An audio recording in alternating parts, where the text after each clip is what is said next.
And we are live. Hello, everyone. Welcome to the Alien Spaceship stream.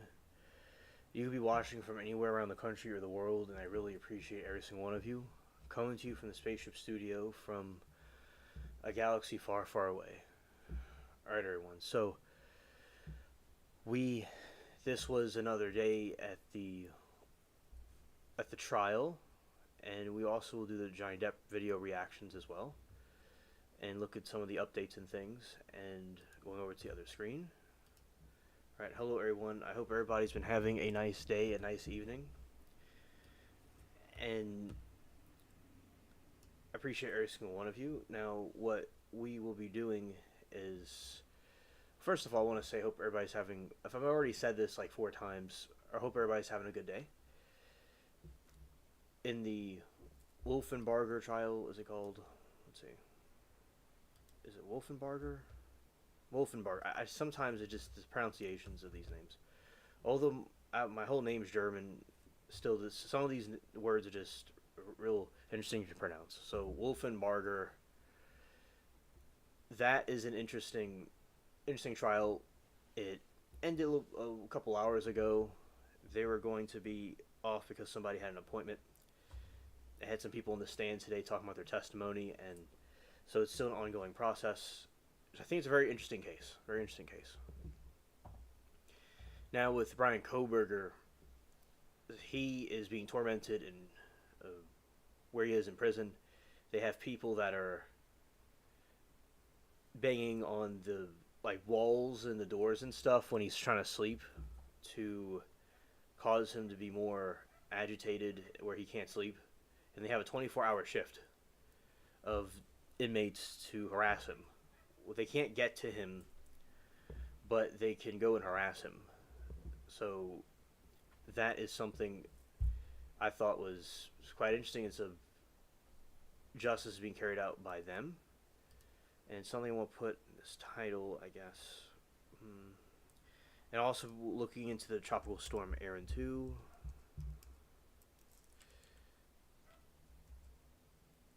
Oh, hello, Anna. It's great to see you.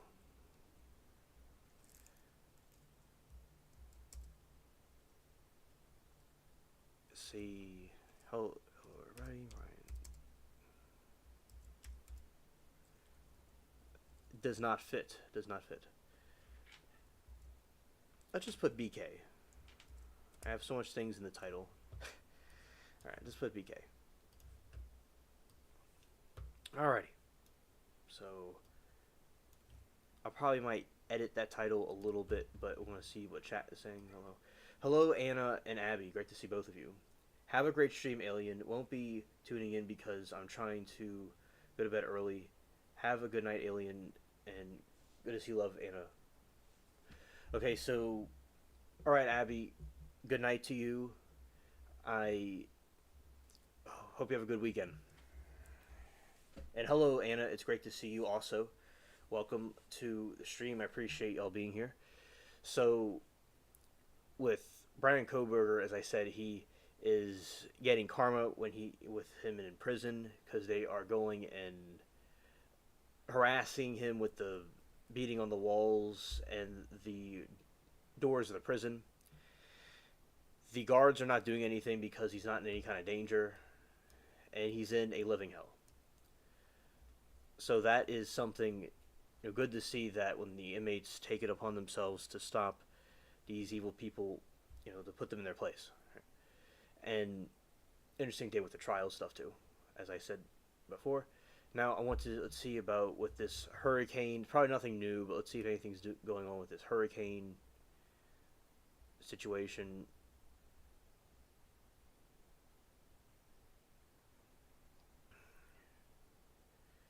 And Anna says, Abby, what the F?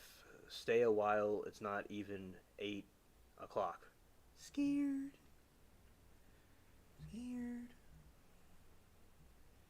Okay. Let's go here. Let's see.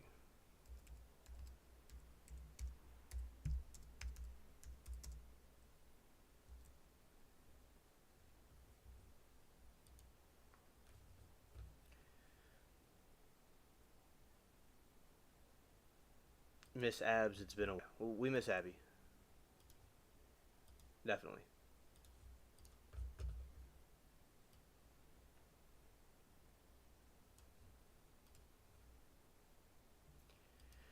Hello, Sharon. It's great to see you. Welcome to the stream, Sharon. Okay. Okay, Abby. Whatever is best for you. We'll see you soon. Hurricane Erin tracker latest path for its first hurricane off the Atlantic season. Erin has become the first hurricane of the Atlantic season, with several areas already on alert. You're welcome, Sharon. Already on alert for heavy rain, while strong waves and rip currents are possible along the east coast of the United States as early as next week.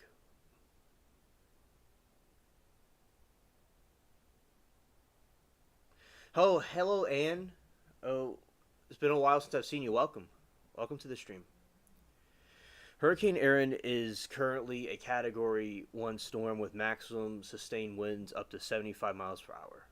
Tropical storm watches are in place for northern Leeward Islands of St. Martin, St. Bart's, and Anguilla and Barbada, with breezy and rainy conditions possible in these areas for the next 48 hours.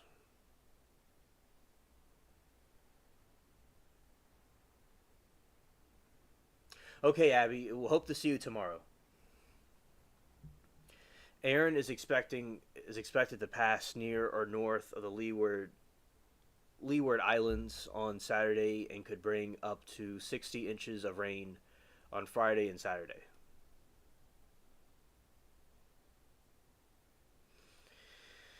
This weekend, Erin will be moved north of Puerto Rico and could potentially become a major hurricane, Category 3 or higher, by Sunday morning.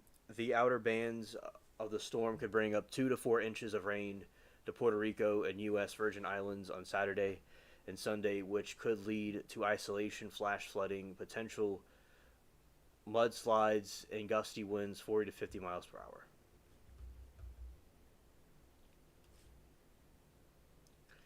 All right, and those are the spaghetti models, and it looks like it's going to just go out into the ocean.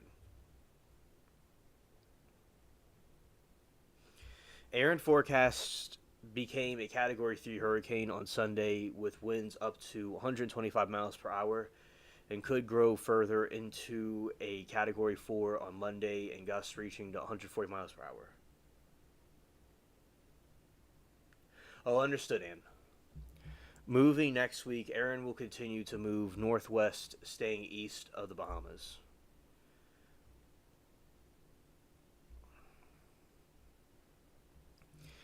The majority of meteorological modeling continues to keep Erin well off the east coast, off the U.S. by hundreds of miles, but large waves of life-threatening rip currents are still expected to reach coast from August 20 August 27.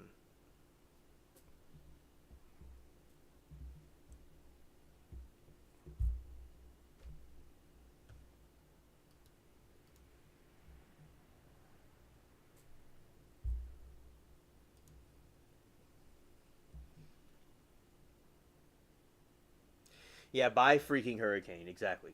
Scared.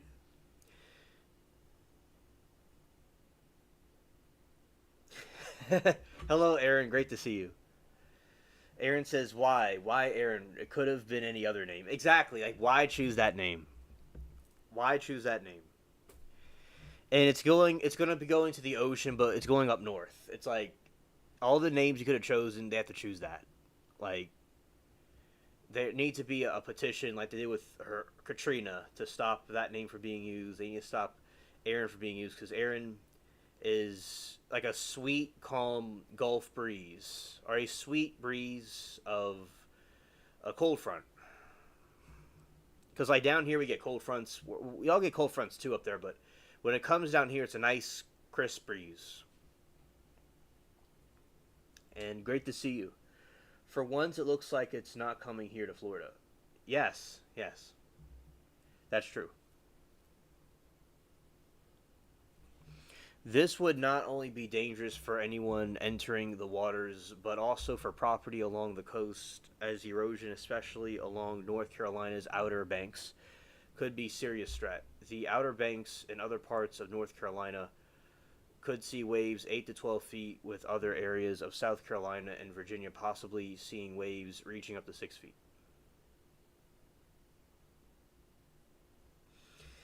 And Erin said, I'm sure my husband would describe me as a hurricane, lol.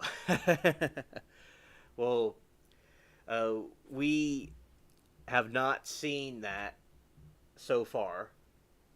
We've just seen the outer. We've seen the outskirts of it. Just some nice wind and some cool weather. Despite the threat of strong waves along the east coast, a cold front pushing off America's coast is expected to keep Erin out to sea and will also bring below average temperatures to northeast next week.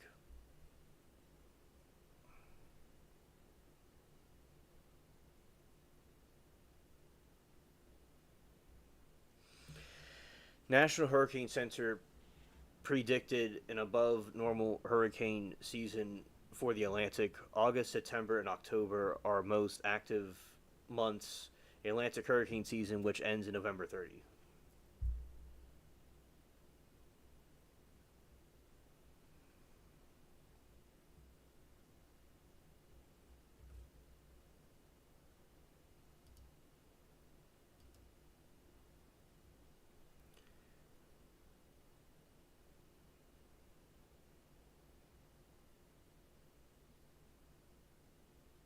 Oh, thank you, Anna. We'll look into that.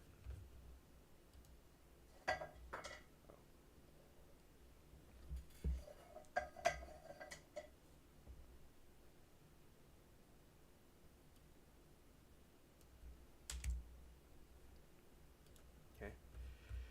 All right. So this Bryan Kohberger thing going on. Okay, Bryan.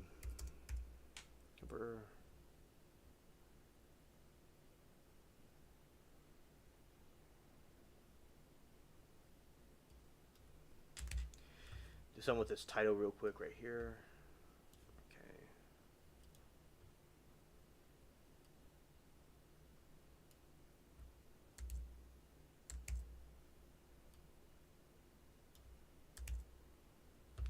That's the wrong one. I have to go do this again.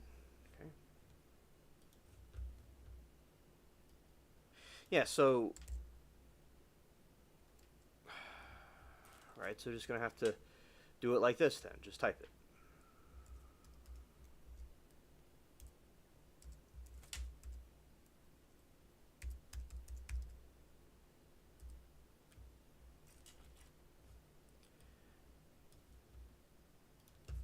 All right, so Bryan Kohberger is in protective custody, but there's good news. With the Bryan Kohberger situation, he is locked up and he only gets like, 23 hours a day he's locked up. There is this like classroom desk table that they could all be tied to. I mean, they could be handcuffed to, and they could be outside in a cage. They could be inside the court, inside the prison in a cage, but they can't be a general population. But there is good news about this. There's retribution inside the jailhouse, where in the protective custody where Bryan is kept. He is being tormented night and day by other inmates. How is this?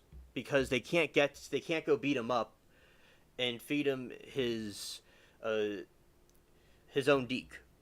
So what they do instead is that they bang on the. Oh, hello, Boki. It's great to see you. Welcome.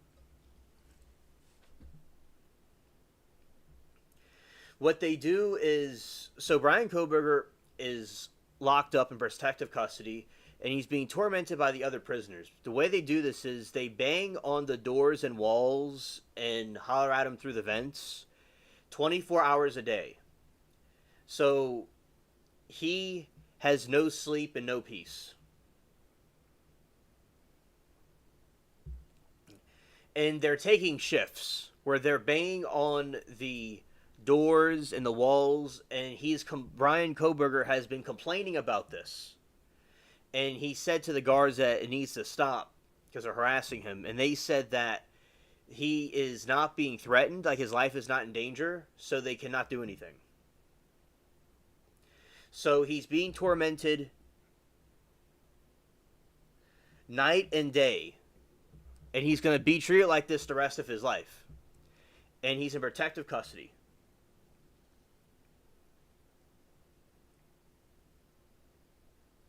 Oh, okay. Anna said, I've seen all that on shows that go inside prisons, that cage thing, like what kennels call a run.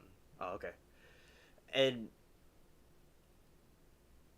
he's in maximum security prison, and and the guards are not doing anything. And he, as of right this minute, they're banging on the walls and hollering at him through the vents. And this will happen the rest of his life. So he'll never get any sleep or anything.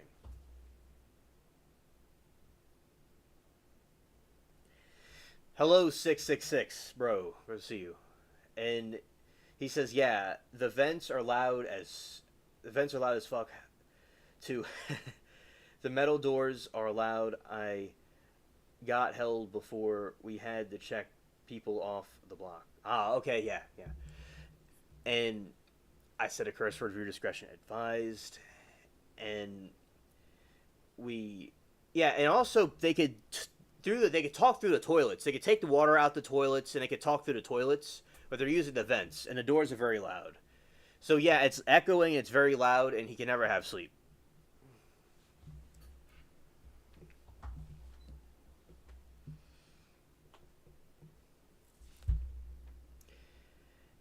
Make sure to hit that like button for your favorite alien.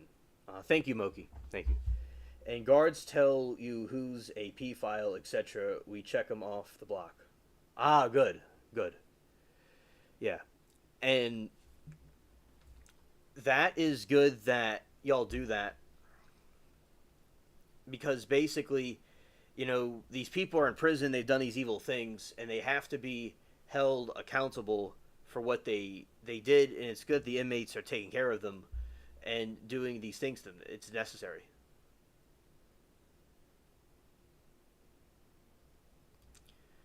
All right.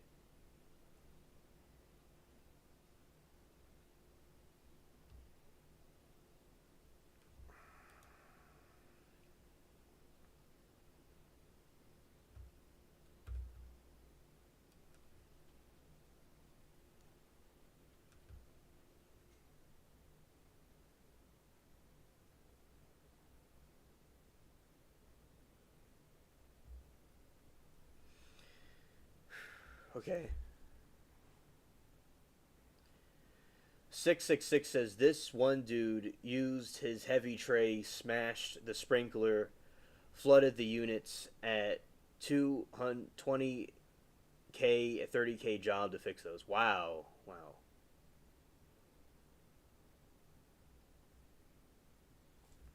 right, this is Bryan Kohberger in his cell. Okay. Let's go to the post.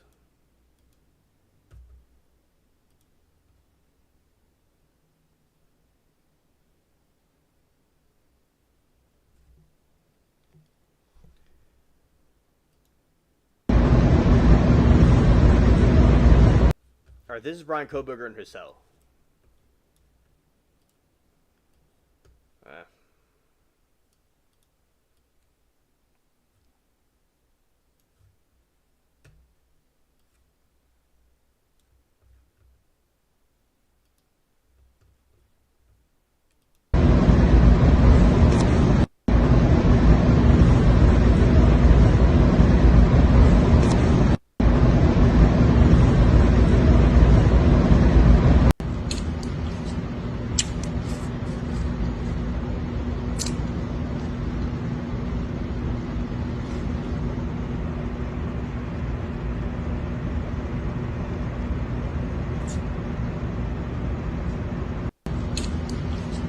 Yeah, he does look like such a tool. I agree.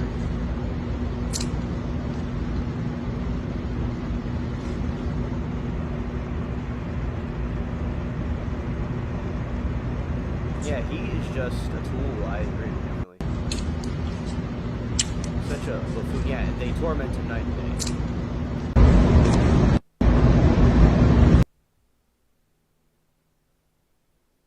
That's when the context of this footage of Bryan Kohberger while he was detained at county awaiting trial. This is when he was detained in a county jail awaiting trial. This is not him now.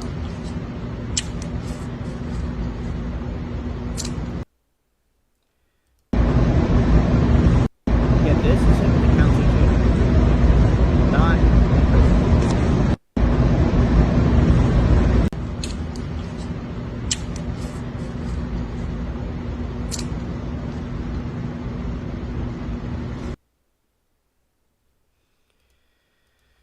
All right, then we have.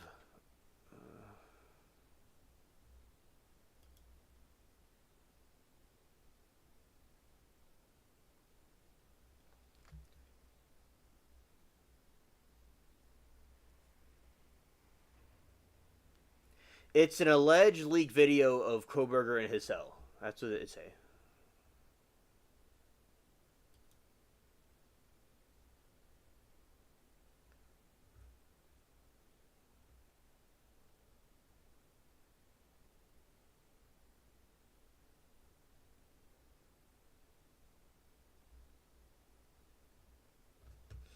All right, let's go here. It says authorities are investigating after an apparent jailhouse video leaked showing convicted murderer Bryan Kohberger inside his maximum security prison cell.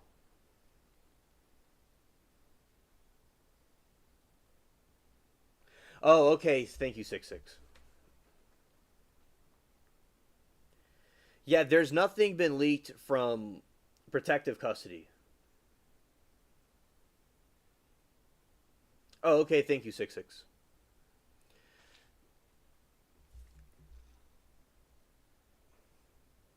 The video shot from above shows Kohberger seemingly placed an item on a shelf while standing inside his cell. We are aware of the video circulating online and we investigate the matter. Department of Corrections said in a social media post, while we cannot yet confirm the veracity of the videos, it verified that they are a clear violation of IDOC policy and the parties responsible will be held accountable, including termination. So they're going to terminate the people that were doing that, taking this video of it.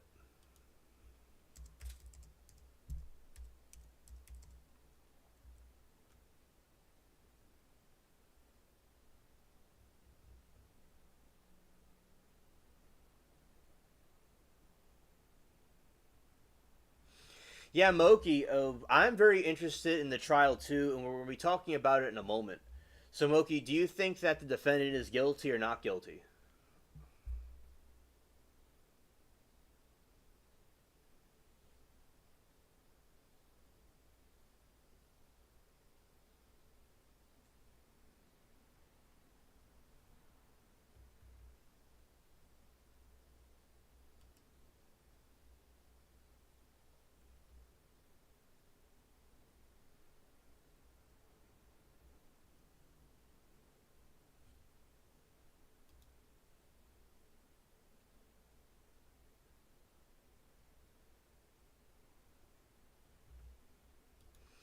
So the quote is that the good news is the inmates apparently were waiting on him. They're waiting for him, and they now making his life absolutely miserable. They're utilizing the vent system. They're kicking the doors. They're taunting him, and they're basically torturing him through using psychology.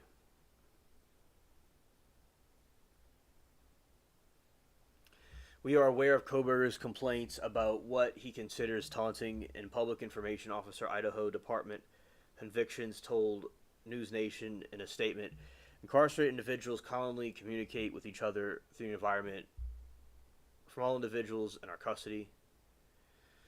And also, he's been complaining about it too at the same time. So, that's the update about Bryan Kohberger and this new trial, Wolfenbarger.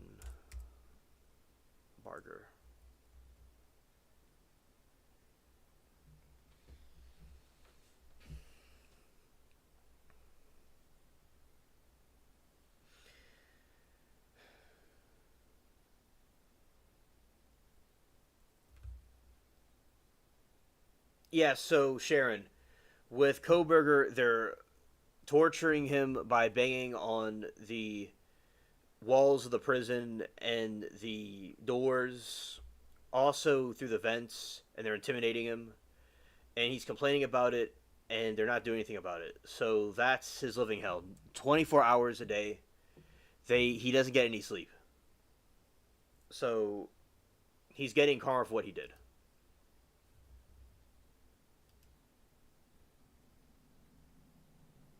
That's good. Yes, I agree. Yes.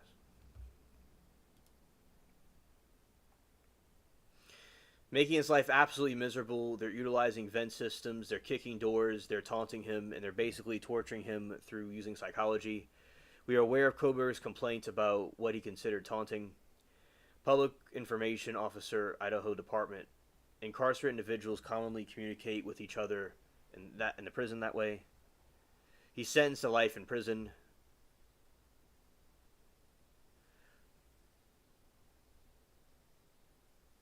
And the guards told Kohberger, hey, there's nothing we can do. You're not in physical harm. They're under obligation to basically protect him, right? But the particular situation, he is in isolation. Oh, and also Bryan Kohberger's prison block is the worst of the worst. According to them, 32 inmates, and apparently they are the worst of the worst outside death row. It's just a real prison within a prison. However, the disadvantage is that is that there's not a whole bunch of room where he can start moving and other inmates around. He said so. They want to do is keep him in protective custody right now. Goes through the process.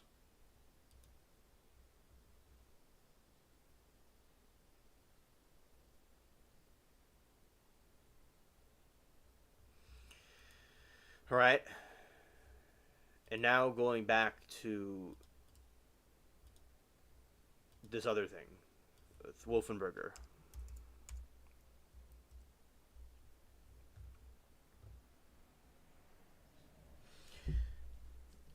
Yeah, and Inoki said, "Poor baby."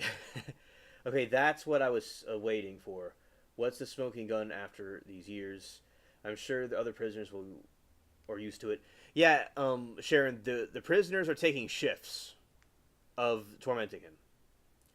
Sorry, that's what I meant. There's a smoking gun.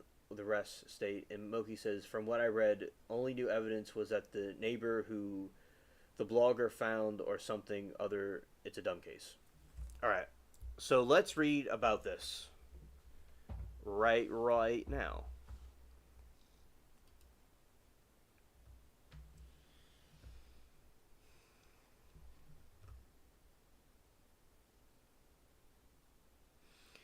Christopher Wolfenbarger kills daughter murder trial.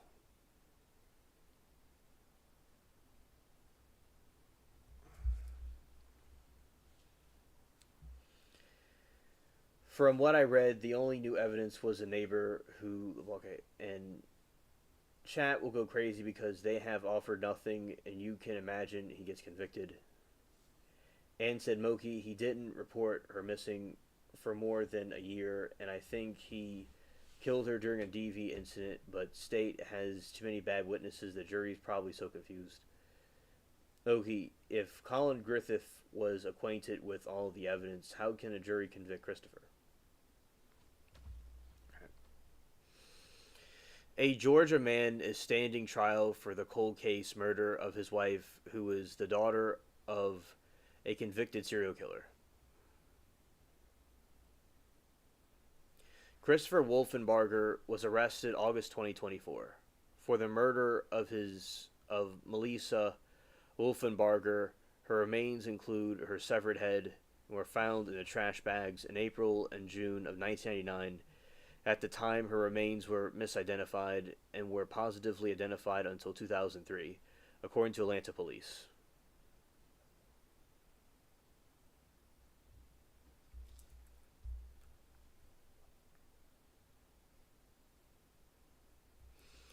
Melissa disappeared in late 1998. At the same time, Christopher claimed she left on her own accord and never returned. According to court documents obtained by Court TV, he told investigators he never reported her missing because he assumed she had moved on with her life. Prosecutors said that Melissa had filed for a temporary protective order against Christopher in July 1988, and she intended to leave him.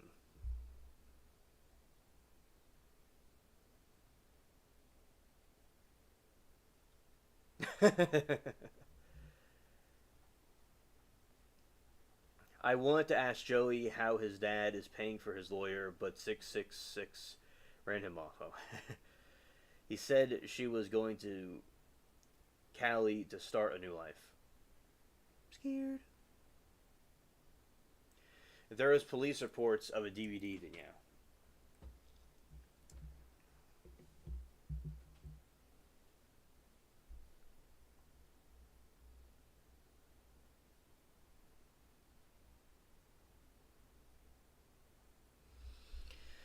At a press conference announcing his arrest, authorities say Christopher was always a person of interest, but did not detail what led to his arrest decades later. Court documents state that Melissa's remains were found directly across the street from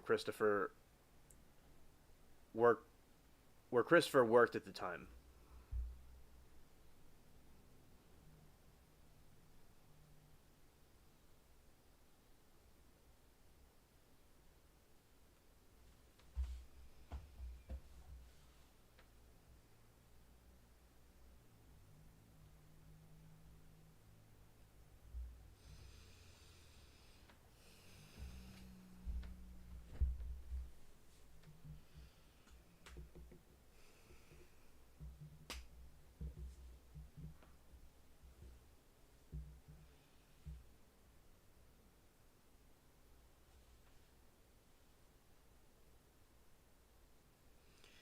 A grand jury indicted Christopher on charges of murder and felony murder.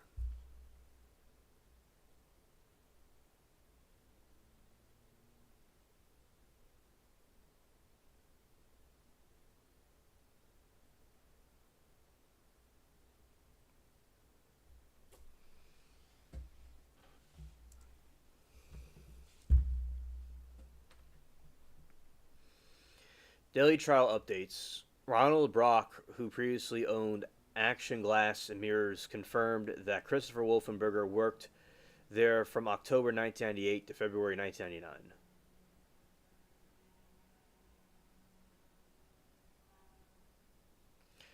Brock said that employees were allowed to borrow tools, including replicating saws, without giving a reason. Wolfenbarger was terminated from his job after a company van accident. Brock could not recall if a borrowed saw was ever returned. He said the tool type was common at the construction sites.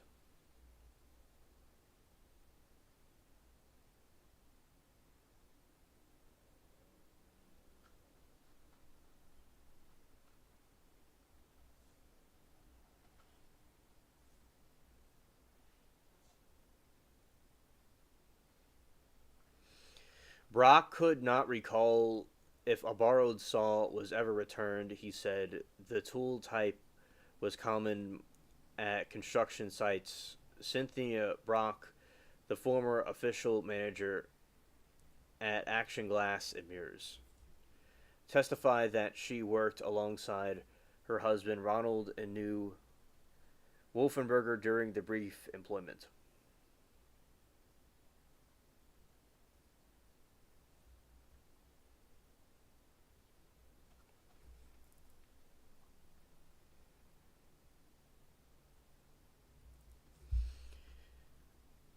Cynthia recalled the being told Wolfenbarger borrowed a saw in a past statement and said it was never returned. Dorothy Colley, former neighbor who lived across the street from Wolfenbarger's, testified that she frequently heard loud arguments from the home and one noticed bruises under Melissa's eye.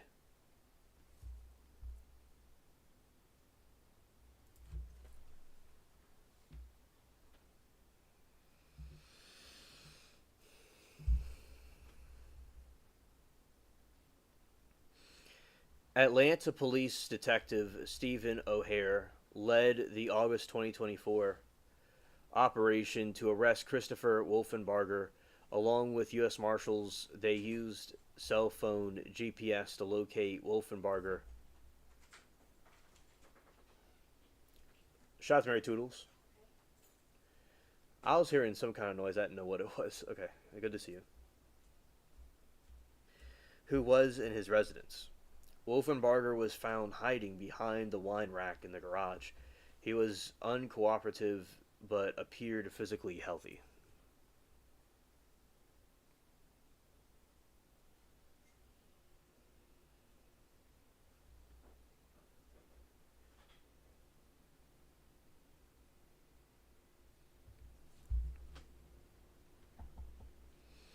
Melissa Wolfenbarger's mother, Norma Patton, took to the stand. Norma testified that Melissa met Christopher in high school and frequently ran away to be with him before she became pregnant as a freshman. Norma recounted an incident where she saw an abrasions on Melissa's backside, allegedly from being dragged on the sidewalk.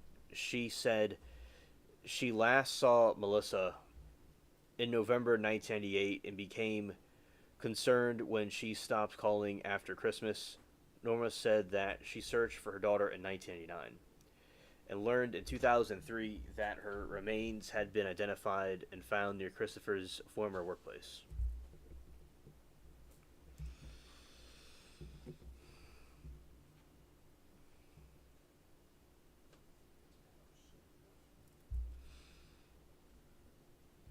Nora discussed her husband's arrest and the deal she made with investigators to testify against her husband.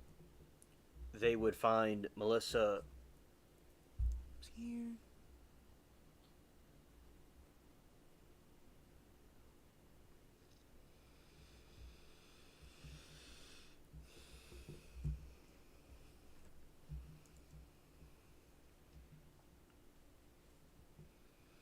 Before the jury was brought in, the attorneys argued over how much the victim's father, known the Flint River Killer, could play in the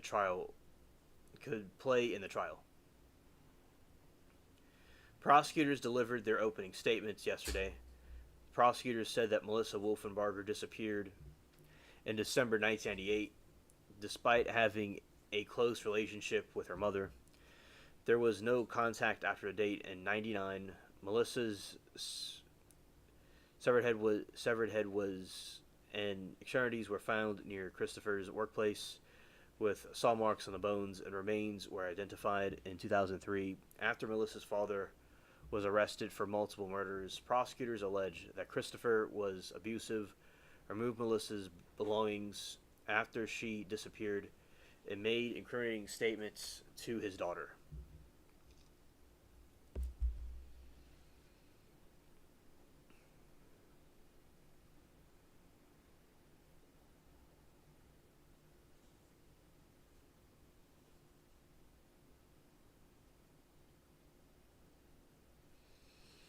Christopher Wolfenbarger's attorney named the other potential suspects in Melissa's murder in his opening statement. Wolfenbarger's attorney said Melissa's death is unrelated to Christopher and told the jury the state's case was built on circumstantial evidence with gaping holes. Wolfenbarger's defense pointed to the suspect, including Melissa's father, convicted killer Melissa's mother, who helped dispose of the bodies, and a family associated with the motive.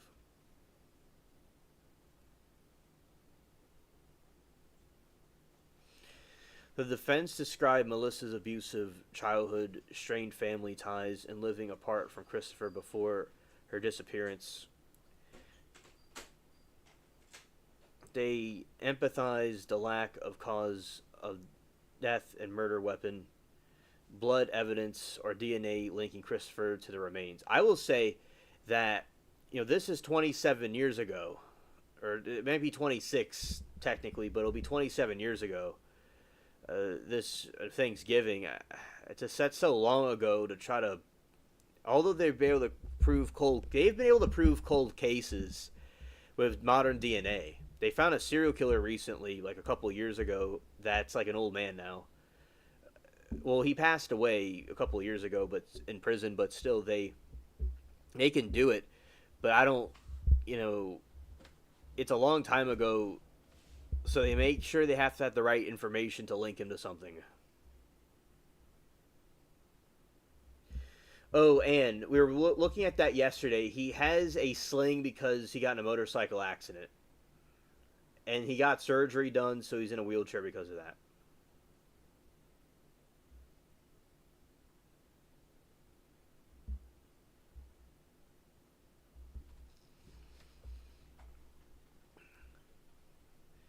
The defense described Melissa's abusive childhood, strained family ties, and living apart from Christopher before her disappearance. They emphasized the lack of cause of death, murder weapons, blood evidence, or DNA linking Christopher to remains.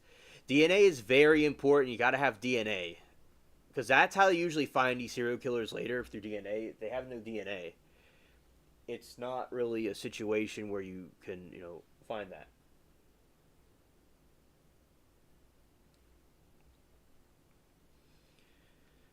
The defense suggested Norma Patton had a motive implicated Christopher to the murder to help with her husband's chances in parole.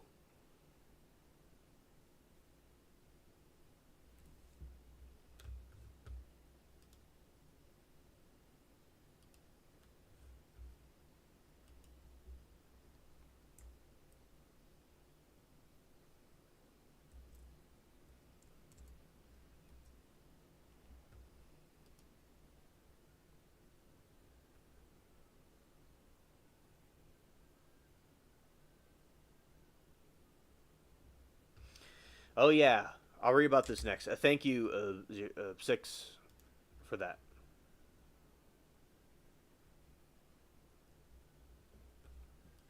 Exactly. Do they have anything to link him to the murder? They have to have something to link him to it. The defense suggested Norma Patton had a motive to implicate Christopher in the murder with her husband, chance of parole. George McHenry testified that he found a human head lying in the street on Avon Avenue while he was walking home from a bank in 99. He moved it to the curb with a stick and called 911. McHenry told officials that he noticed buzzards overhead and told them that there could be more remains nearby. Atlanta police detective Dale Kelly was the lead homicide investigator on the case after he responded to call off a human head on Avon Avenue at the scene, and he saw a decomposing head, plastic bag, and a stray dog.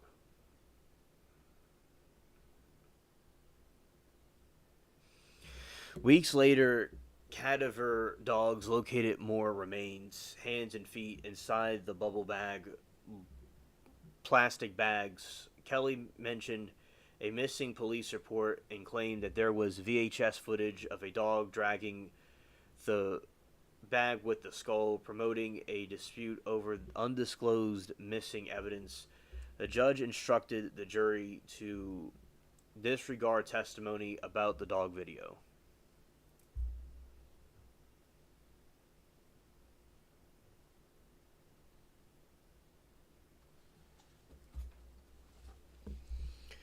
Former Atlanta police detective Tina Miller also responded to the scene of April 1999. She secured the scene and observed the skull upright in a black trash bag and other items nearby. Miller noted damages to the skull but could not identify the victim due to the advanced decomposition.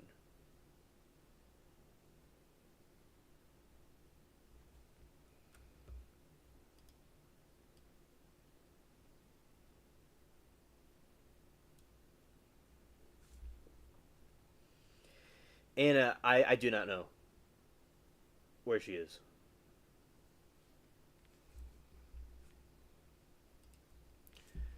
On June 9, 99, she searched a wooded area behind an auto shop after a trip from a nearby shop owner.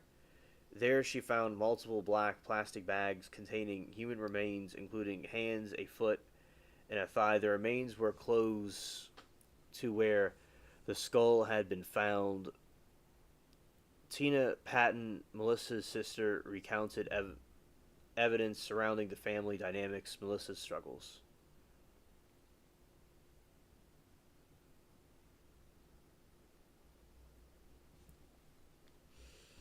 Oh, yeah, I know. Exactly, Anna. Described a gap of 7 years between her and Melissa. They grew together with their parents, Carl and Norma Patton, and grandfather. Tina lived in Stockbridge and later Las Vegas before returning to Georgia, February 1991, with her children. During this time, Melissa's briefly lived in Tuscan, Arizona.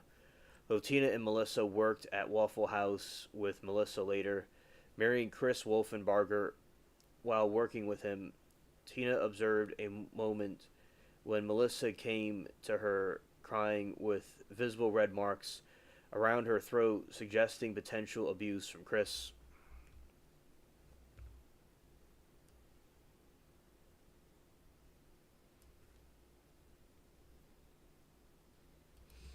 During breakfast gathering that include Chris, he made a chilling statement, "I know how to get rid of a body," which alarmed the group at the time, and Melissa was living at home but dating Chris, which distressed Tina due to their troubling relationship.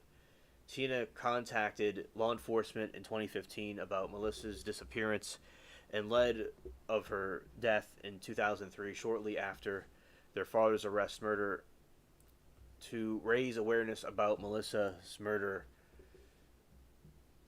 Tina attempted to talk to the reporters. Tina admitted to having issues with their mother and identified as Natty's girl, mentioning that she had been previously convicted of meth related charges. Oh, okay, Moki, good to know. When reflecting on the last time that she saw Melissa, Tina recalled it was in March of 1999, just a month before Melissa's body was found. Nothing significant tensions of Melissa's life. Tina took offense in institutions about her father's involvement in the case and strongly asserted his love for his daughters.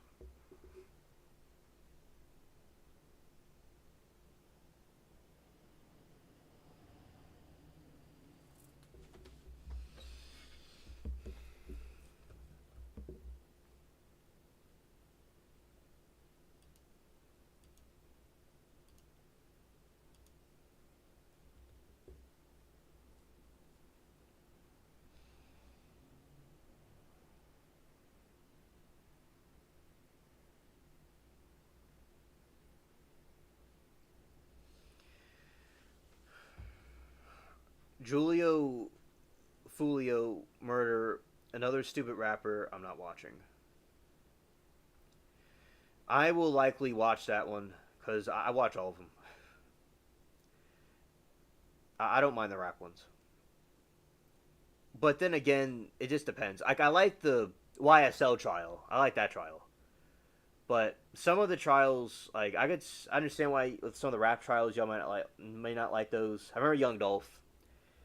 I That was wild. That was wild. But I love YSL group. I love that group. But the other ones I could see where y'all talking about. But I watch all the trials, so that's just how I am.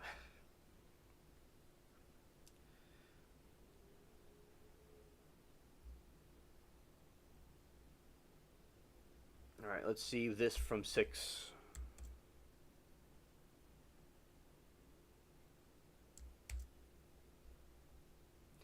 Yeah, I don't mind the rap trials. Uh, but I just like it's something that doesn't bother me. But I understand Moki that you don't like it. Um,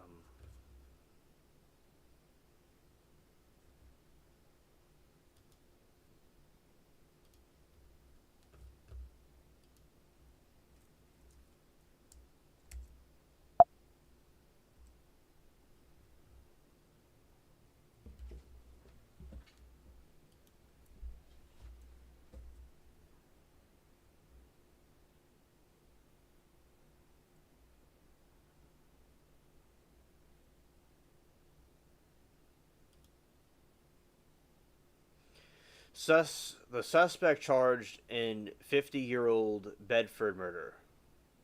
Yeah, this is what someone else kind of talking about. This is from 6-6.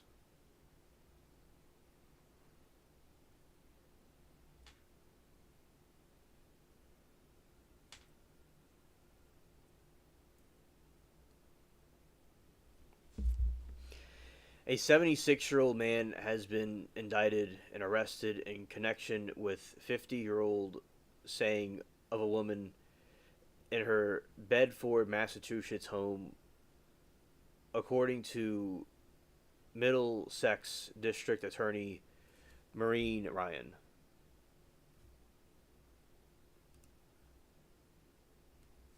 On June 10, 1971, 54-year-old Natalie Schublin was found deleted in the basement of her home by her husband Raymond Schublin, who at the time was present at the Lexington Trust Bank. Natalie Schlublin was face down on the floor with her ankles tied. A makeshift gag was around her neck. Ryan said she was stabbed multiple times with a knife and hit in the head with an unknown object. When Raymond Schlublin found her, it appeared that she had only been deleted of a short time, Ryan said.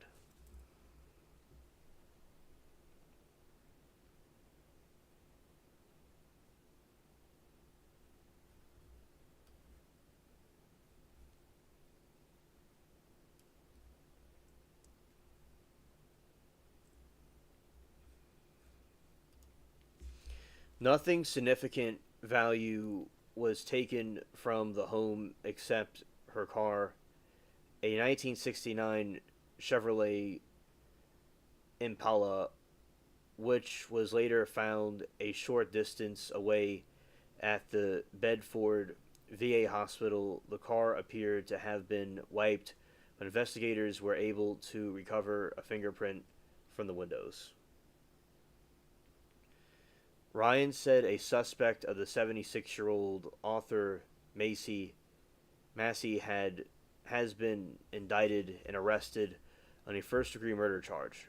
Ryan and Bedford Police Chief Fong announced the charges at 2:15 p.m. Press conference in a district attorney's office in Woburn.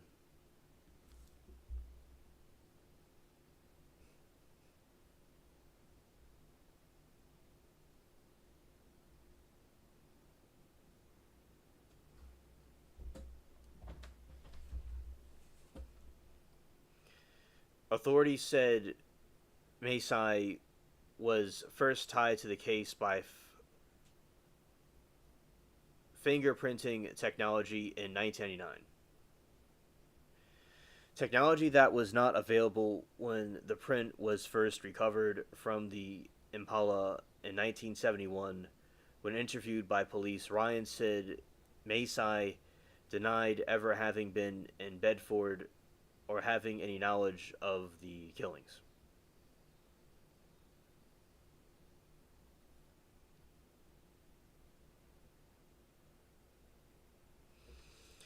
In a later interaction, he claimed he was solicited by organized crime contact who asked him if he would be interested in a contract to delete bank president's wife and make it look like a break-in. He claimed he turned down the job. Ryan stressed that there was no evidence to support Raymond Schlublin had anything to do with his wife's death or such contract ever existed.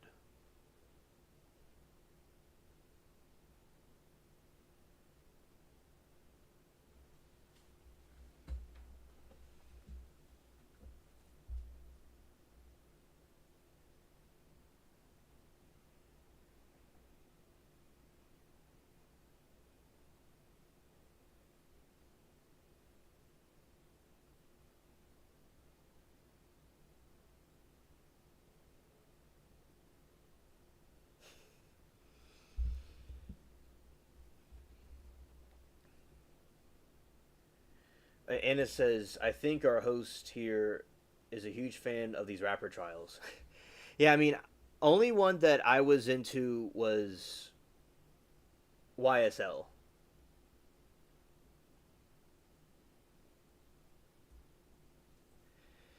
And, I liked the. I didn't really know much about the YSL group, but I liked the trial, like the some people in there, and it was interesting to see. It was more of like a political thing that was going on. It seemed, but yeah, but some of the rapper trials, the chats can be kind of silly. I do think, but like I could really care less either way about the rapper trials. I liked the YSL trial, but it was really entertaining. A lot of it's like entertaining, but I just don't really care either way. Like I watch the trials that are on. Like I watch all of them.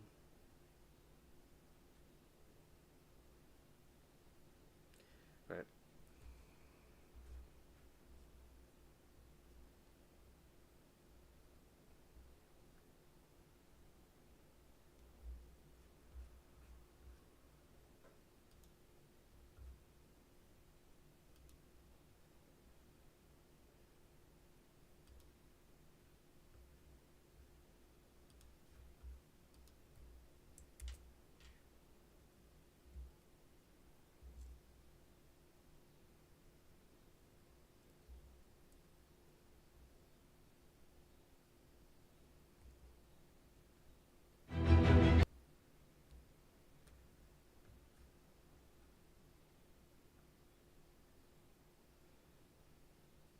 All right.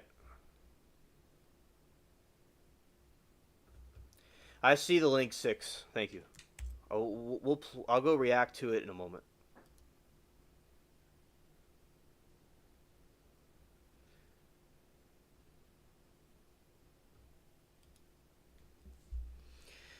All right, in 2019, the DA's office formed a cold case unit that would review the Natalie Schlublin case. At the time, investigators found witnesses who admitted to being involved with the Massey in the 90s and the schemes of the defraud banks. That witness told investigators that Macy often carried a knife and had bragged to her that he had previously deleted someone with a knife. Am I a big rap fan? I I like all music. I wouldn't call myself a big rap fan. My city was is very into it. I actually was very against it when I was like growing up, but then like I listened to some of it and not all of it was like what I thought it was, but like at this point I like all music. Like I'm not really into something specific. I do rap on here for you all, of course. I like some more than others. Like I think Eminem does pretty good, but I'm just saying I like music in general.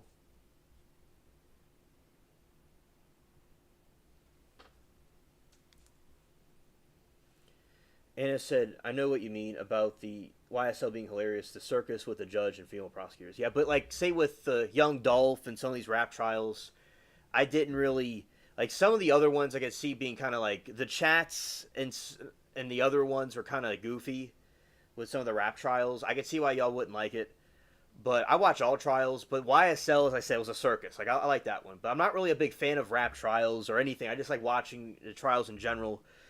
But I do like y'all's chat group and the. I could see where the rap trials could get out of hand. The chats definitely. I could see why y'all wouldn't like it.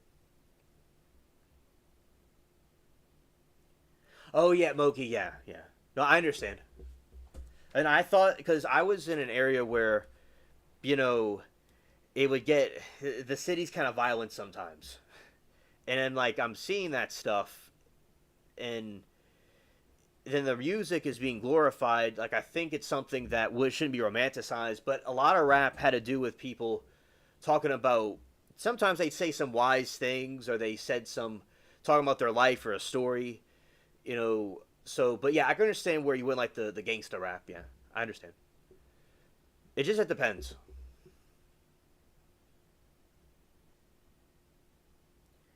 Yeah, there is a rap trial.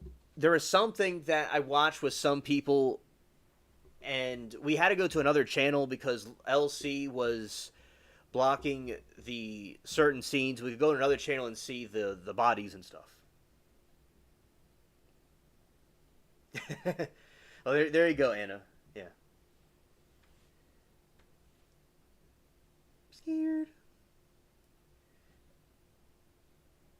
And we have Ann said, I thought that the. But Moki, I do agree with you about that. But I wouldn't say like the. It's a big part of my identity, and I'm not like a. What you would call like say the gangsta rap stuff, like what Moki's talking about. I. But yes, I do rap and I do like it, so you could say I'm a fan of rap. But I'm a fan of all kinds of different music and stuff. I'm not like anything like specific. But I do rap here and things like that. So I would be a fan of it technically if you want to look in a technical detail about it. But it's not like I like all music. And but in the beginning I didn't like rap in the very beginning. It was just when I listened to it later and like some of it like it wasn't all bad. And some of it's funny. Like the stuff I do here when I rap for y'all, it's like funny. Yeah, it depends on what it is. Right, and that the other pieces of information collected during the review of the case gave investigators enough information in the case amongst Macy. Now I'll say some of the rap trials, the chats can be very like dumb, like they're like dumb people there, they're annoying. And when we're chatting about a trial, we want people to be like giving an intelligent observation of what they're doing, of what's going on in the trial. So I can understand why people wouldn't like the rap trials. It depends like on the situation. But I watch all trials regardless. But yeah, a lot of rappers I don't even know who they are. Like I don't really keep up with rap that much. I just know about the real famous people, but I don't really keep up with it or know. I don't know anything about Young Dolph.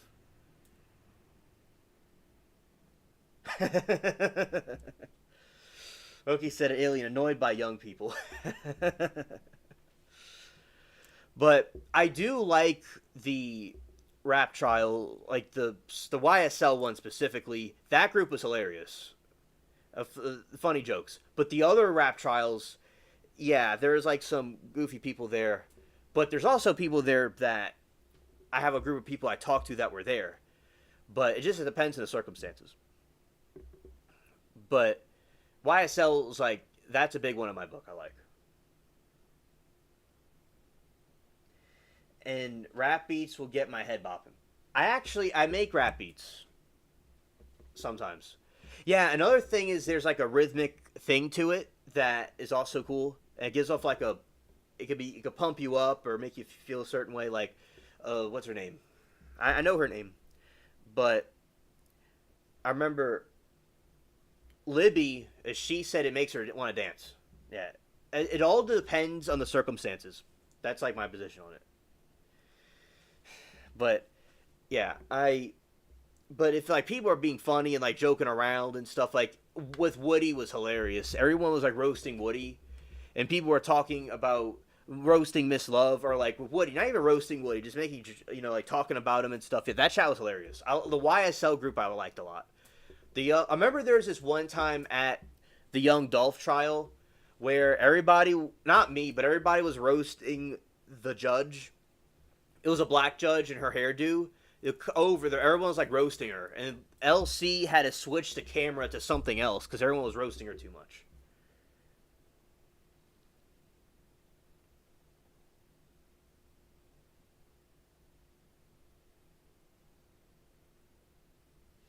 And Moki, about the Adelson trial, I don't know anything about it, so I'm also learning about it like you are. I don't even know what it's about. Scared. All right. That other piece of information collected during the review that case gave investigators enough information. Case against Macy. Ryan said he was arrested at his home in Salem, Mass. Without incident. He is scheduled to be arraigned in Wednesday morning. Now, of course, we're learning about it now because we're talking about it, but I just didn't know anything off the top.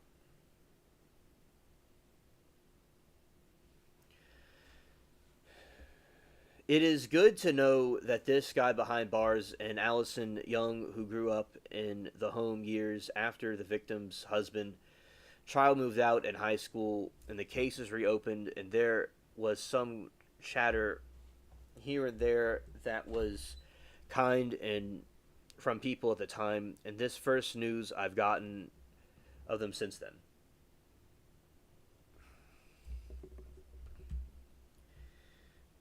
Ogie says it's basically a whole family who conspired to delete a man over custody of a child. Okay. Yeah, but to be clear, yes, I do like rap. It does depend on what it is, but I like rap. I like all kinds of different music. But that's it. Yes, rap's one of the things I like. Really, the real the more well known ones I'm more familiar with. But I like all music, as I said. I like everything. Like when I was growing up, I didn't really like it because I thought it was like promoting violence, and not saying it doesn't. And I like things like Pink Floyd and stuff like that. But when I listen to rap, I'm like, you know what? Some of this is not too bad. It just depends. Anna said Woody's a lot like Flavor Fave. Yeah, he is.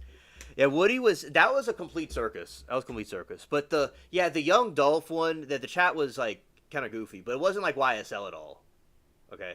I will say YSL was kind of like a Johnny Depp trial situation. I'd say YSL and Johnny Depp trial were very similar. It depends on the trial, but I could completely empathize with what y'all feel about the rap trials. And I'm around, an area where you could have things that happen where make crime and stuff, so I can understand why people wouldn't necessarily be into that stuff. So, yeah.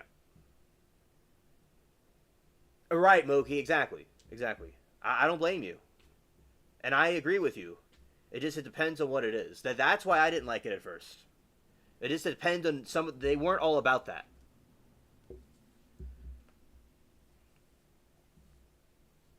Now they also have like heavy metal. Some heavy metal bands are about stuff like that, about deleting people. But any kind of music like that is something I don't relate to either.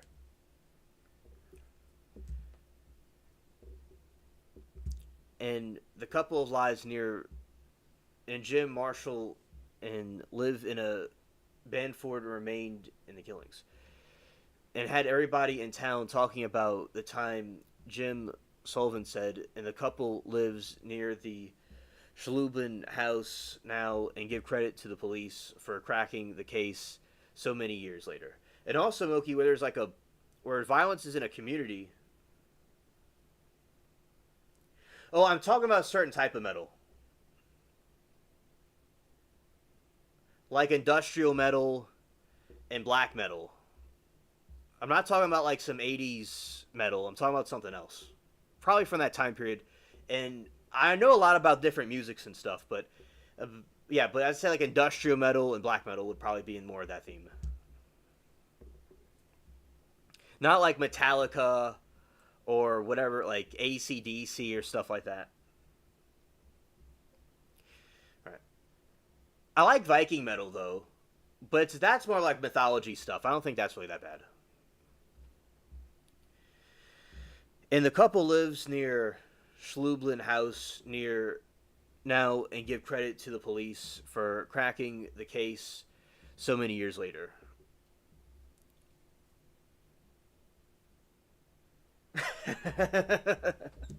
Scared.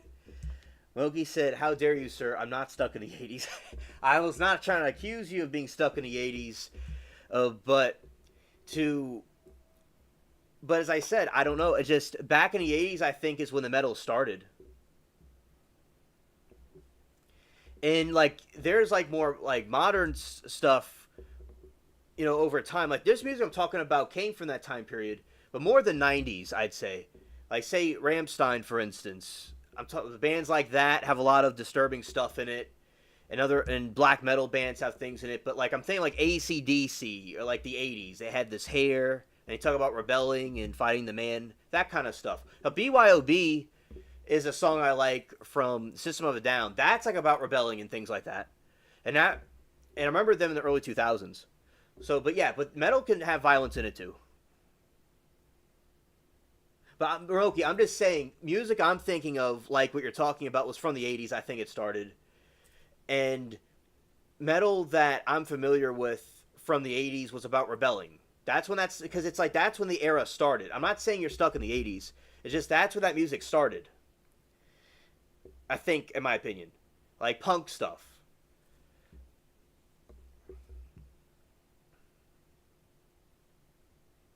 I know. When did that happen? Time just flies by. And Anna said, not Anna, but Ann. Ann says, YSL had so many people in the chat, but I would tune in because I wanted to see lawyers argue with each other. Oh, yeah, and Bryan Steele's a genius. I did watch the Diddy trial, but there's nothing really to watch except chat.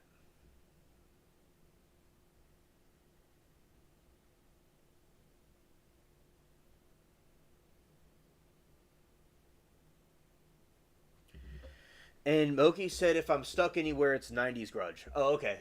Okay. The 90s were really cool. They had stuff like that back then, too. Uh, they had, very good music then. I just think it started in the 80s or the 70s.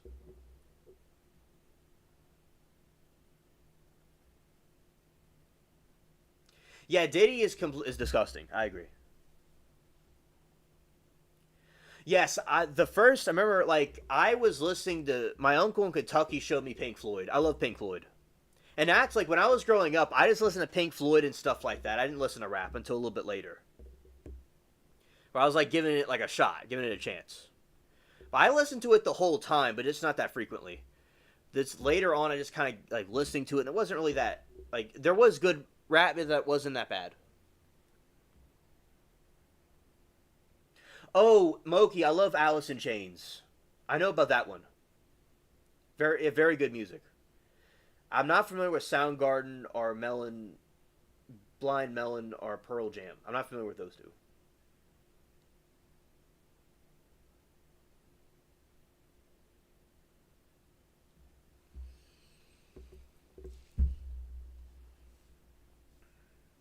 Mother Love Bone.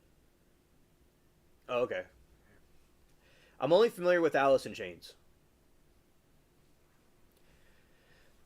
Think of the testimony to have a hard police work, not forgetting this, taking care of business. Very good.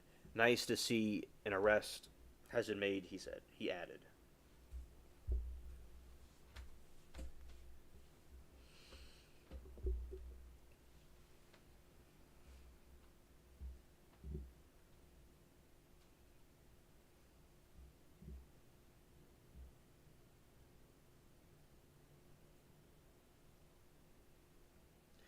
Pearl Jam, you heard Alien. I'm sure you heard of Jeremy or Black. Yeah, I don't know of those people, 666, but if I heard their music, maybe I'd recognize them, but I don't remember it off the top of my head.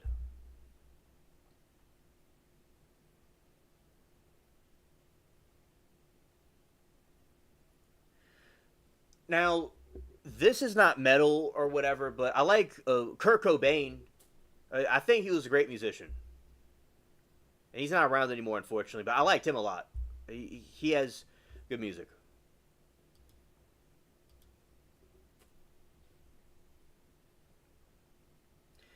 Moki says Gen X has not fared out well. All OD or off ourselves. Scared. Yeah, shout out to Gen X.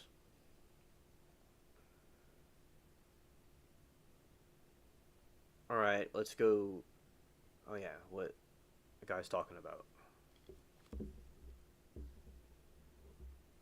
Oh, you think Nirvana was overrated? Okay. He is something that's well known that, people in my generation knew about. I like songs that Nirvana did. But Moki thinks it was overrated. Scared. Yeah, Depression is horrible. Yeah, Kurt's death makes you sad. Right, yeah. Yeah, he was very troubled.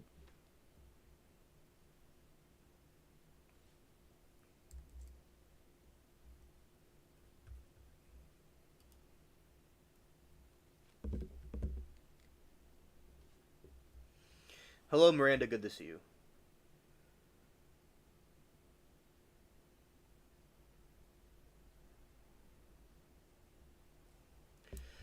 Miranda said, Roxy, I'm with you. I think me, Abby, you are self-destructing. I had an awful past week. I've been in tears, and the court's freaking a joke. Miranda, good to see you. I'm sorry. It's unfortunate to hear that things aren't going too well for you, but thank you for giving us an update.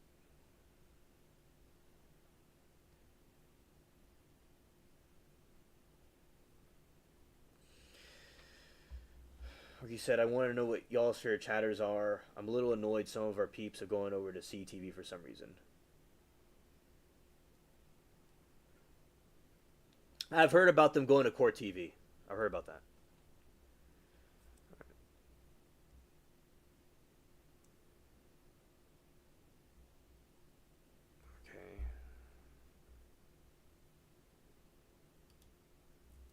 On Prime Crime. I'm getting you on tape, okay? Two teenage boys set out to make a movie. I've always wanted to make a mark on the world and stuff. And this is a good way to do it. But the line between fantasy and reality starts to blur. They apparently both liked horror movies and developed a movie script that involved multiple homicides. In a plot twist no one saw coming. Some kids goof off and they film home videos, but when do we know that it's going too far? There's a girl dead on my floor. She's missing a finger. To Prime Crime, where we break down the most compelling and memorable true crime cases from across the country. A popular high school student is found brutally stabbed to death in a quiet Idaho town. At first, there's seemingly no explanation, no motive, until police realize they're investigating a real-life horror movie. Lunacy 911. I need an ambulance at Okay, what's going on? There's a girl dead on my floor. She's missing a finger. She's on the floor bleeding, not moving. Okay, I need you to get down and tell me if she's bleeding. She's not bleeding. No, she isn't. She's cold. She's dead. She's dead. Sunday, September 24th, 2006, Bannock County, Idaho. 16-year-old Cassie Jo Stoddart's aunt calls 911. The family has just returned home from a weekend away to a horrible scene. On September 22nd, 2006, not long after school started, she was asked by her aunt and uncle, Frank and Allison Contreras, to house sit for them and their kids while they went away. So Cassie was there to watch over the 2 dogs and 4 cats. Her aunt and uncle returned home, and her aunt found her lifeless body and all the blood and a finger missing and called 911. Idaho State Police arrive at the scene. Cassie was stabbed around 30 times. 12 of the stab wounds were fatal. Cassie Jo Stoddard was a junior at Pocatello High School in Bannock County, Idaho. She was, by all accounts, a fairly well-liked student. She was a good student. She had a lot of friends. She was well-regarded. And so then the search was on. Who would do such a thing? Was this an enemy that Cassie had that took advantage of her being alone? Maybe somebody who knew that the Contrerases were going to be away that weekend and didn't expect Cassie to be house sitting? Was this a home invasion that went wrong? It could be a robbery, but there was no forced entry and nothing was stolen. They did not find any evidence as to who may have committed the crime. They took blood samples, checked for fingerprints. Cassie's mother, Anna Stoddard, is devastated, but she manages to tell police the last time she saw and spoke to her daughter. She dropped off Cassie and her teenage boyfriend at Cassie's aunt and uncle's house after school 2 days ago. So after school on Friday, Cassie went over to their house on Whispering Cliffs Road in Bannock County. She was dating another junior at the same high school at the time named Matt Beckham, and Beckham came over with her. Yeah, I can tell that he wants to emulate Columbine. That's what I was thinking off the bat. Yeah, that's what I was thinking off the bat, definitely. And yeah, Columbine, music they liked was Rammstein, for instance. And they, although it's nothing wrong with listening to Rammstein, that's just an example of a band with some violence in it. And yeah, there's a lot of copycats of the Columbine shooting. Yeah, this is definitely heart-wrenching. Thank you, Six, for showing this to us. When Anna Stoddard called her daughter around 9:30 that evening to check in, all was fine. They agreed to talk the next day, but never did. The police, always in a situation like this, will look to a romantic interest first. And it just so happens that Matt Beckham was the last person to see Cassie Jo Stoddard alive. When police interrogated Matt Beckham, they were a little taken aback by his nonchalance. Oh, Six says, yeah, early enough, one of them moved to Idaho like Erin moved to Colorado. Oh, okay. He was moving around the country, yeah. You wouldn't think of Idaho as being a high crime state. Exactly, Moki, you wouldn't. It's, you know, anybody of any creed or area or any like race or class or any quote civilization, like any group or state can do a crime, yeah. I mean, yeah, we would usually not think Idaho would have it, but it does. Yeah, so anybody could do anything. It didn't seem like he was too emotional over what had happened, but he passed a lie detector. The crucial thing, though, was that Matt Beckham, during his interrogation, mentioned that there were two other friends who were there that night, Adamczyk and Draper. That's Tori Adamczyk and Bryan Draper. Cassie, her boyfriend, and Draper and Adamczyk all knew each other from school. They were all in the same class, and so they were all, if not friends, acquaintances with each other. In fact, Cassie invited Adamczyk and Draper over to the house to watch a movie that night with her and her boyfriend. But after watching for a while, Adamczyk and Draper left, saying they were going to a movie at the local theater. So Beckham stays with Cassie, and shortly thereafter, the power flicked on and off, and it was a little concerning. Beckham decided to call his mother and ask if he could stay over because Cassie was a little bit uncomfortable with the power going on and off. Matt Beckham's mother, kind of unsurprisingly, did not want her 16-year-old son staying over with his girlfriend in an unsupervised environment, but she actually said that if Cassie Stoddard was uncomfortable, that she could come back and stay at the Beckham's house that night. But Cassie was being very conscientious. She was house sitting, did not want to leave the pets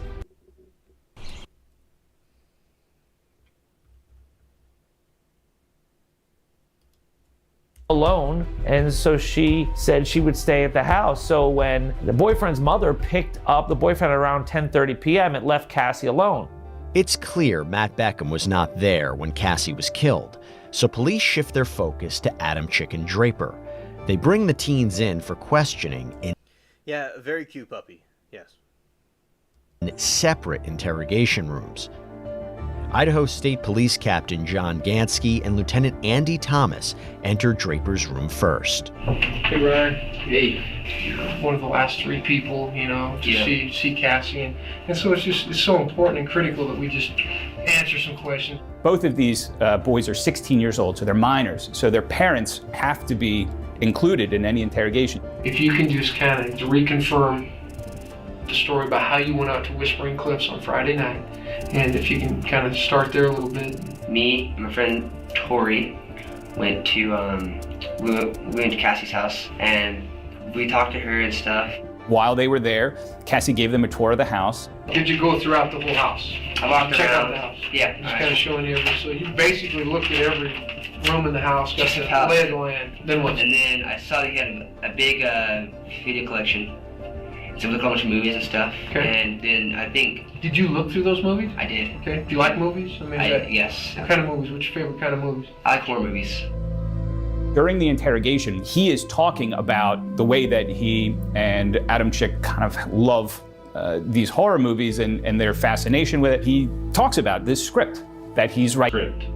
Well, there's a film festival in January.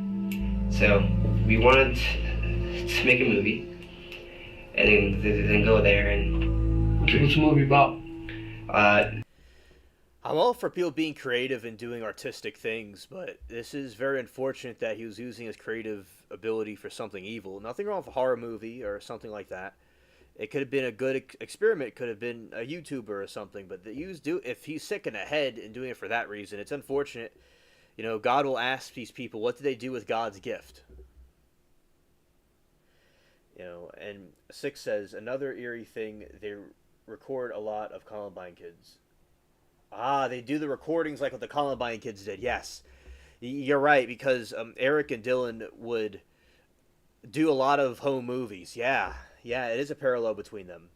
And they wanted a chain reaction, like Rachel Scott, who was one of the victims, she, very religious, she was saying that her movement in the school was like people having compassion, causing a chain reaction. That's where that comes from.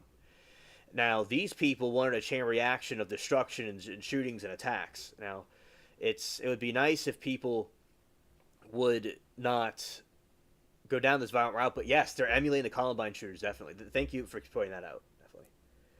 Yeah. And, yeah, this is absolutely a copycat of it. We were making like a slasher flick.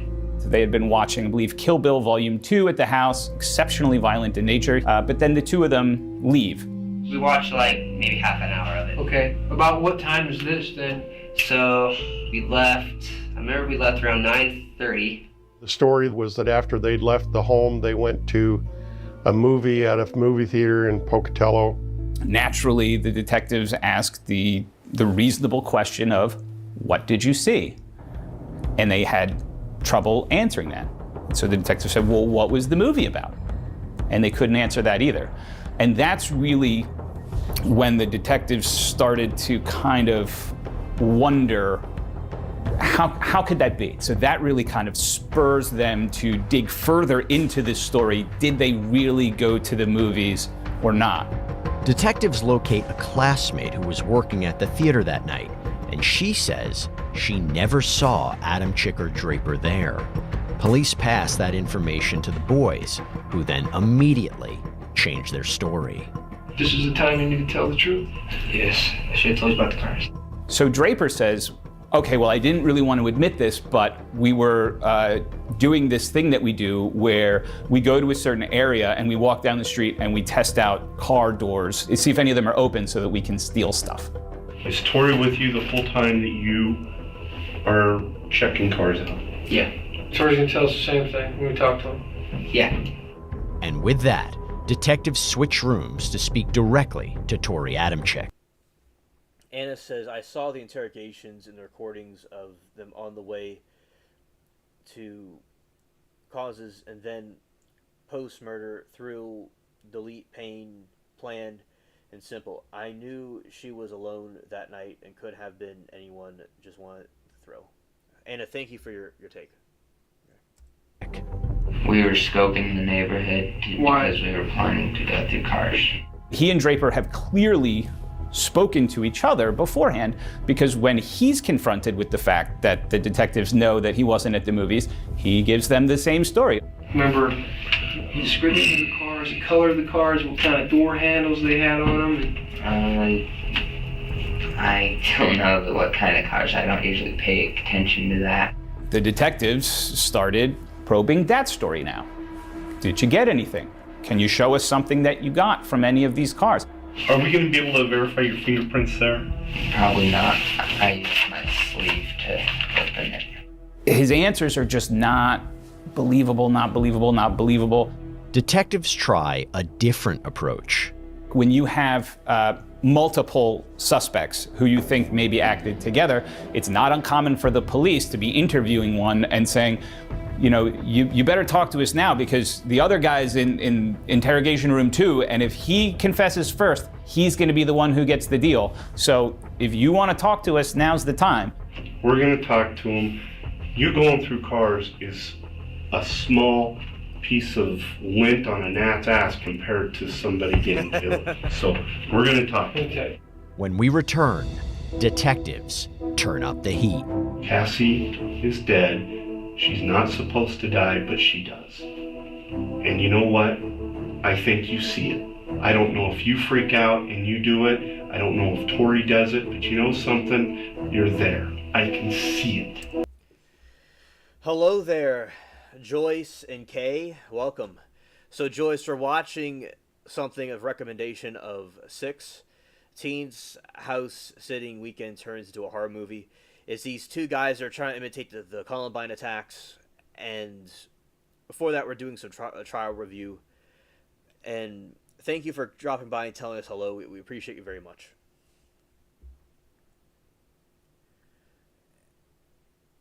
And Kay, that is like what we're watching. It was a criminal event that occurred. And thank you, Joyce, for telling us hello.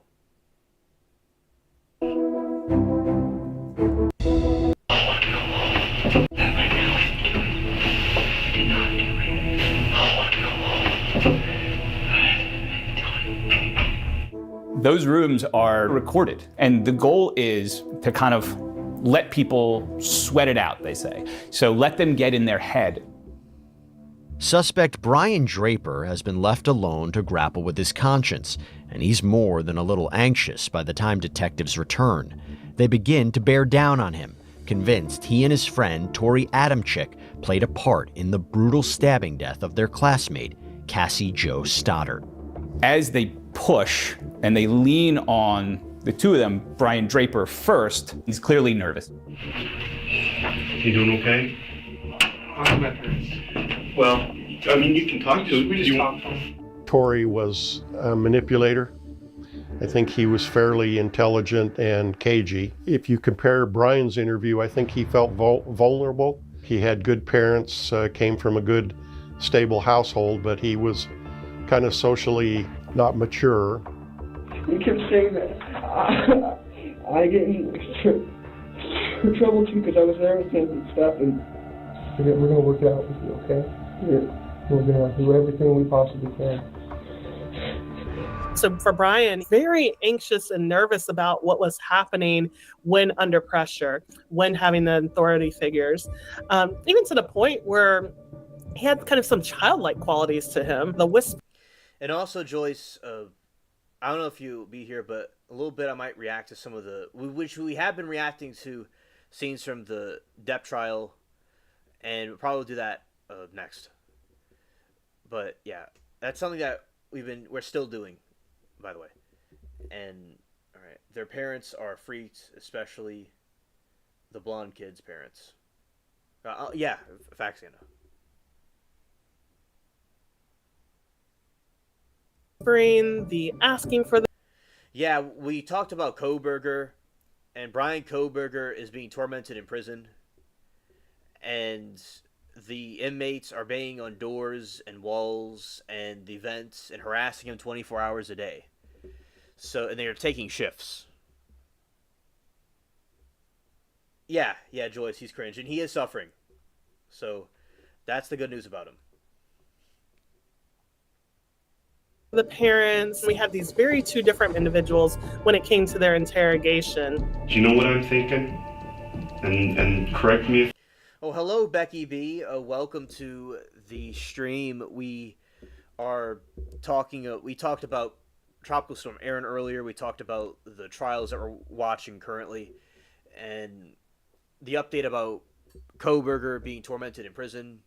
And we're reacting to this these teens that were imitating the Columbine attack. Yes, Joyce, he is a demon faux show. Yes. And Joyce and everybody that's here and coming in, I hope everybody's doing well and had a good evening. If I'm wrong, okay, is that somebody has got you mixed into something, regardless of what level you're mixed in, to something that you do not want to be involved in. You don't want to be involved in this. Okay? This was an example of law enforcement following what they were observing in his demeanor and going along with that to ask those questions about guilt, remorse, and accountability. We know exactly when Cassie died. Okay? I know exactly when. Okay? She died when you guys left. Right after you guys left. And that... Hello, Mary. Good to see you. At the moment, we're not doing the pirate game at the moment. We're watching about this case where these teens were trying to imitate the Columbine attack. All right, here we go.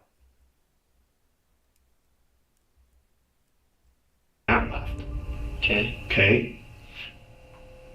So now you're telling me you just happen to be back in the neighborhood burglarizing cars, but you don't go in and kill cats. The Columbine shooters were, what they did was they did grand theft. Yes, Mary, I remember that. And at some point we'll do that, but recent times we've been doing this. I remember, like, doing calls. I remember cake, and I remember velvet cake. That's my favorite cake that you made, and stuff like that. So yeah, and we will do call-ins and stuff and like that in the future. At the time, we're doing these things. Cool. Mom and Dad's gonna come talk to you. Okay. All right. Hey. So sorry.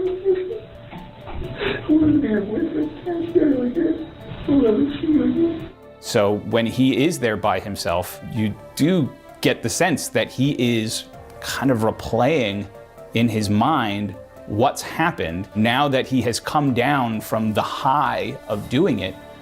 You know, he understands the gravity of what he has done, and it appears that he has come to regret it. You're not going home. Bryan's parents said he needed to do the right thing and come clean.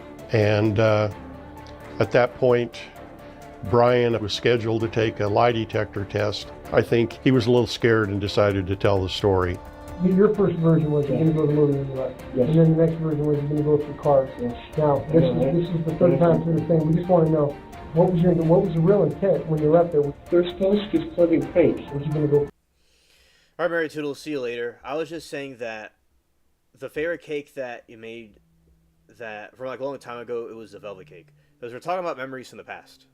That's what we're talking about. Like things I did in my streams, and I was just thinking about like things from past is nice.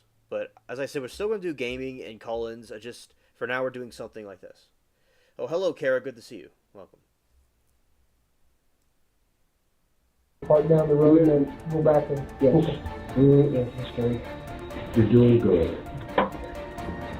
What clothing do you have in the car to go do this prank? The masks that we had.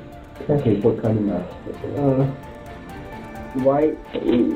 Joyce said, honey, I would not be up at 2 a.m. Yeah, right on. Yeah. I'm up until like 7 or 8 in the morning. So I'm a night owl faux show. Becky says, oh, Joyce, I can't sleep. I was updating my TikTok with testimony from today. Oh, Becky, that's really cool. That's very cool. shout out to Mary Toodles and everybody coming in. We take stuff on them and we take them to the studio. All of that's in the trunk of the car? Yeah. So you put all of that on, right? Yeah. They clearly were reenacting their own fantastic version of a horror movie together. You had a knife? I have an answer, yes. Okay. The blade, I don't know, was maybe 6 inches, 6, 7 inches. Gotcha, better than me. I need sleep, otherwise people will pay. Scared.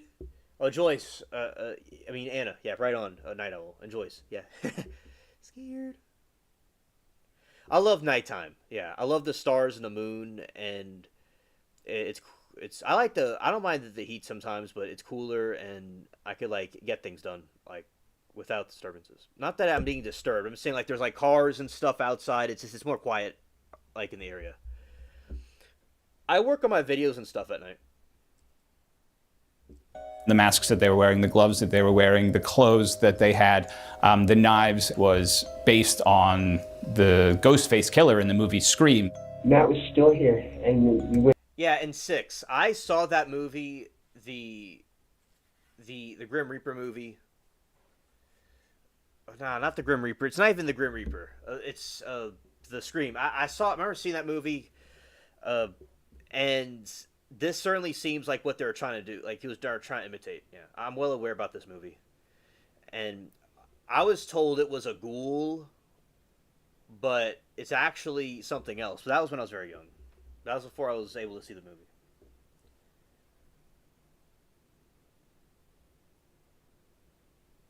Insomniac here. Oh, okay, Kira. Yeah. I'll be doing night streams again, and I'll have some of y'all here with me when we do them. Yeah. And Joyce said, quiet my house at night. I am a grumpy person. If I don't get my sleep. Oh, yeah. Sometimes if I wake up, I get a little grumpy sometimes, but I can relate to that. Oh, yeah, an opera, had no clue. Scream, they combine both elements, but both looks like the Stranger's Mask, the way they paint them. Oh, okay. We turned all the lights off to scare him. How did you do that? So we had. And thank you all for probing the like button. Basement because it's unlocked. When you were downstairs checking out the place and everything, you opened that door so you could have a way in. Yes. Unbeknownst to Cassie and her boyfriend, Draper and Adamczyk unlocked the door of the basement, and they returned to frighten both of them. Turn all the lights off to scare him. And then you wait, right? Mm-hmm. Okay. Oh, yeah, exactly. Oh, it's higher for the doctor's appointments. Oh, yeah. Getting up early. Yeah, I understand what you're saying. Yeah, and then we kept, then we turned the power back on, which is probably 10 minutes. We kept flashing the garage light on and off, so we didn't get downstairs, but they wouldn't come downstairs. They were recreating scenes from the movie Scream, where they shut off the power in the house, they made noises from the basement, hoping to lure the two of them down, in their words, to scare them. It wasn't working. No. So the next plan is just to wait until... Scare Cassie. Just wait until Matt goes. And so did you just wait until Matt went? His mom to pull up, and we watched out the window. Beckham's mother then came and picked him up. He went home, and they sit down in the basement for a while, waiting. Do you have your mask on? Yes. And what happened? We turned the power off. Course. So whose idea to cut the lights? That was my idea. Okay. We probably scare Cassie more as she was home alone. Each of the Scream movies, it opens up with some type of killing of a young woman. So the Scream killer often playing some kind of mind games with her before engaging in a brutal stabbing. Hello? Hi. Do you like scary movies? They picked a victim that they knew. A young victim, because the Scream movies happened in high school, college age, so very reminiscent. So then we went upstairs, and then I had a smile on my face. Then we open the door. These two guys come up the stairs, and if they come in all black, robes with the masks on, holding knives, I mean, probably she was scared to death. And then we walked over here, and then Tori stepped in front of me, and he walked over here, and then Cassie was saying, who's there and stuff, and I was about to say, hey, and then she started to walk slowly, and after Cassie said, who's that, I believe the words were, I'll kick your ass. She apparently suspected it was them and got somewhat upset and said she was going to kick their ass for scaring her like that. He walked up to Tori, and then he stepped 2 more times, and then she went, ah, and then she backed off, and he took a couple more steps. And that's when she let out a scream that I'll never forget. Okay, you're doing great. I stood back, and I don't know, he started to stab me. You think the scream was because she got stabbed? I thought the scream, it sounded so real because it sounded different from just a scary scream, right? Yeah, I mean, it sounded like a real terror, maybe. Yes. Was it pot? I mean, like, he stabbed her? It was like not just a couple times? I don't know. I saw his arm go up maybe 3 times, and then that's when I was like, what's going on, dude? And he's like, and she didn't say a thing. And then she shined a flashlight on her, and she was going like this, and her head was like this, and her eyes were up, wide open, her chest was moving. And you still have your mask on? Hard to point. Yeah. They act all tough and stuff, but it's like when they get caught, they turn to a different person, and definitely she was trying to emulate this, these things in these movies is very, very disturbing indeed. Yeah. Very sick. Mask is still on. He said, we have to kill her. I can't believe I did this. And he said, we have to kill her. So he finished her off, and he kept going. And did you watch that, or did you turn away? Her eyes were up, wide open. Her chest was moving. And you still have your mask on? Hard to point. Yeah. Mask is still on. He said, we have to kill her. I can't believe I did this. And he said, we have to kill her. So he finished her off, and he kept going. And did you watch that, or did you turn away? I watched him do it once, and I'm like, what's going on? This isn't supposed to happen. It's supposed to be a joke. Bryan Draper in his interview does allude to the fact that, I thought we were just gonna play a prank on her. I thought we were just gonna scare her. And then when we got in there, Adamczyk, he just went after it. And did it just kind of get out of control? So was he stabbing her? Was it in the chest? Yes. Okay. And then it was pitch black, and then he shined his flashlight on Cassie, and there was her face. I knew she wasn't there anymore. And I just started. And we walked back downstairs, we turned the power back on, and we went to his car. This is very important. Okay. Did you stab her too? No, I didn't touch Cassie. I didn't touch her at all. Okay. And you're telling us the truth on that, because it's very important. Yes. Okay. We're good friends. So you're saying that Tori stabbed her, all the stab marks, Tori did it? Yes.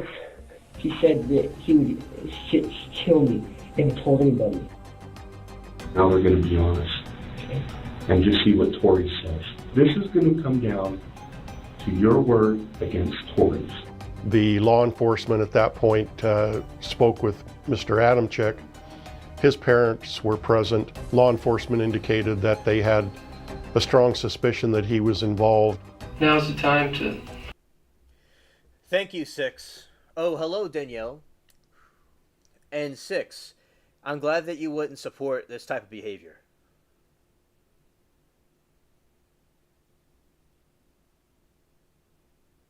Jaren and Deviant are always in squeegees. Now you personally and the others. Okay, Joyce, thank you for clarifying about the CTV situation. Thank you. Okay.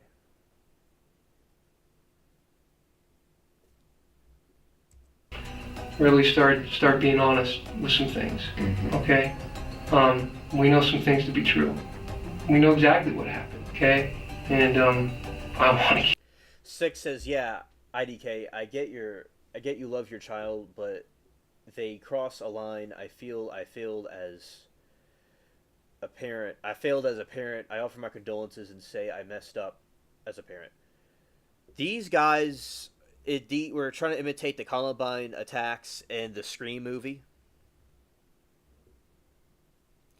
A 16-year-old girl who was house sitting for her aunt and uncle at the time of the Idaho job, watching their 2 dogs and 3 cats while the family was out of town. Casey Jo invited her boyfriend over and hang out, and 2 other classmates joined them, getting a full house tour before watching a movie and leaving shortly after. Stordart's boyfriend left after his mom denied letting him stay the night after the power went out. Later night, Stordart's worst fears could come true when it was confirmed that 2 masked figures find what happened. Fateful night, an episode of Prime Crime. Give you the first chance and the first opportunity. He's 16 years old. You know, he's a kid. And he's accused of this really heinous thing. And the detectives, you know, they don't exactly go through the details with kid gloves. They're very matter of fact about what Draper has said and what they know. We've been doing this for several days. We've talked to a lot of people. We've seen a lot of things. We've put the pieces of the puzzle together. We know how it went down. Tell us what happened. With what? Out of Cassie's place. We went through cars, me and Bryan.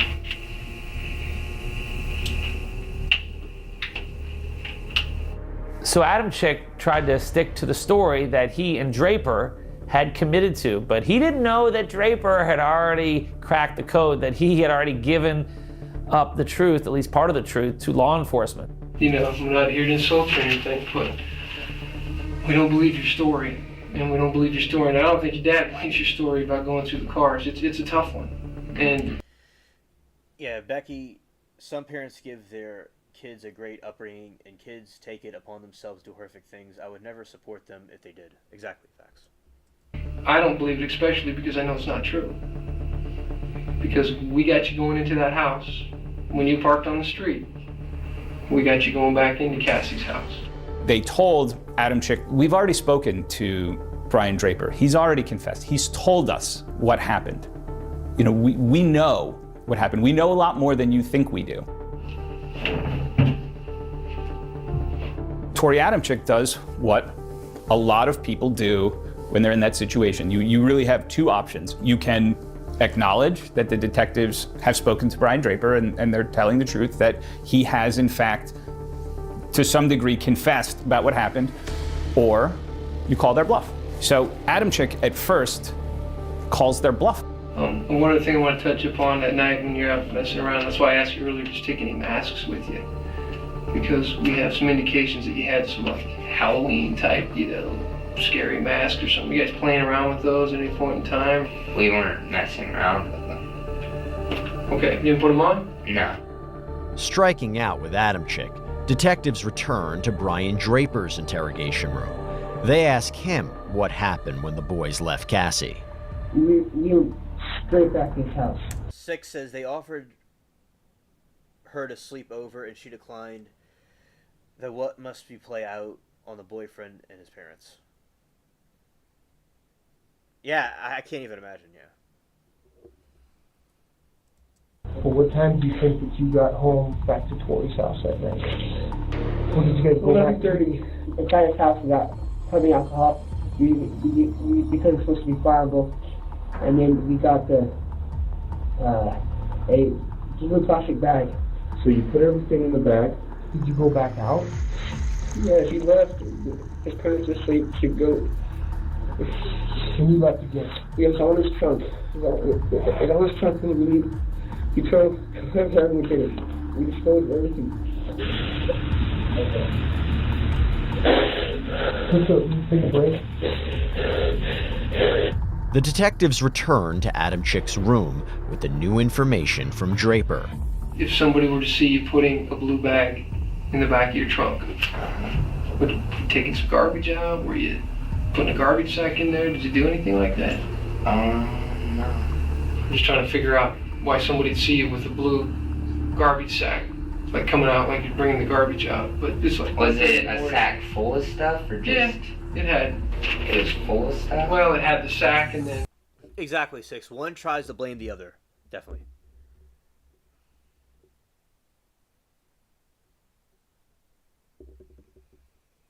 You know, there were some items that you had apparently. You know, went in the trunk of your car. And all I'm telling is what people are telling us. I don't know. Take care, Becky.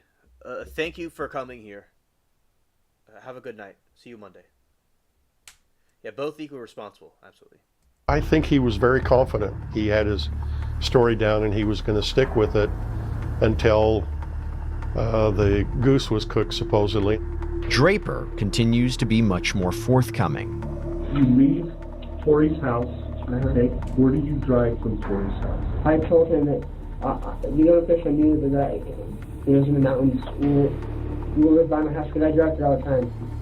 We parked, we got the plastic bag, and there things had the plastic bag, and then I poured the whole bottle of it on there, and then and got the match and like, Did it burn? Did everything go up? it was on fire for maybe 5 minutes, and then it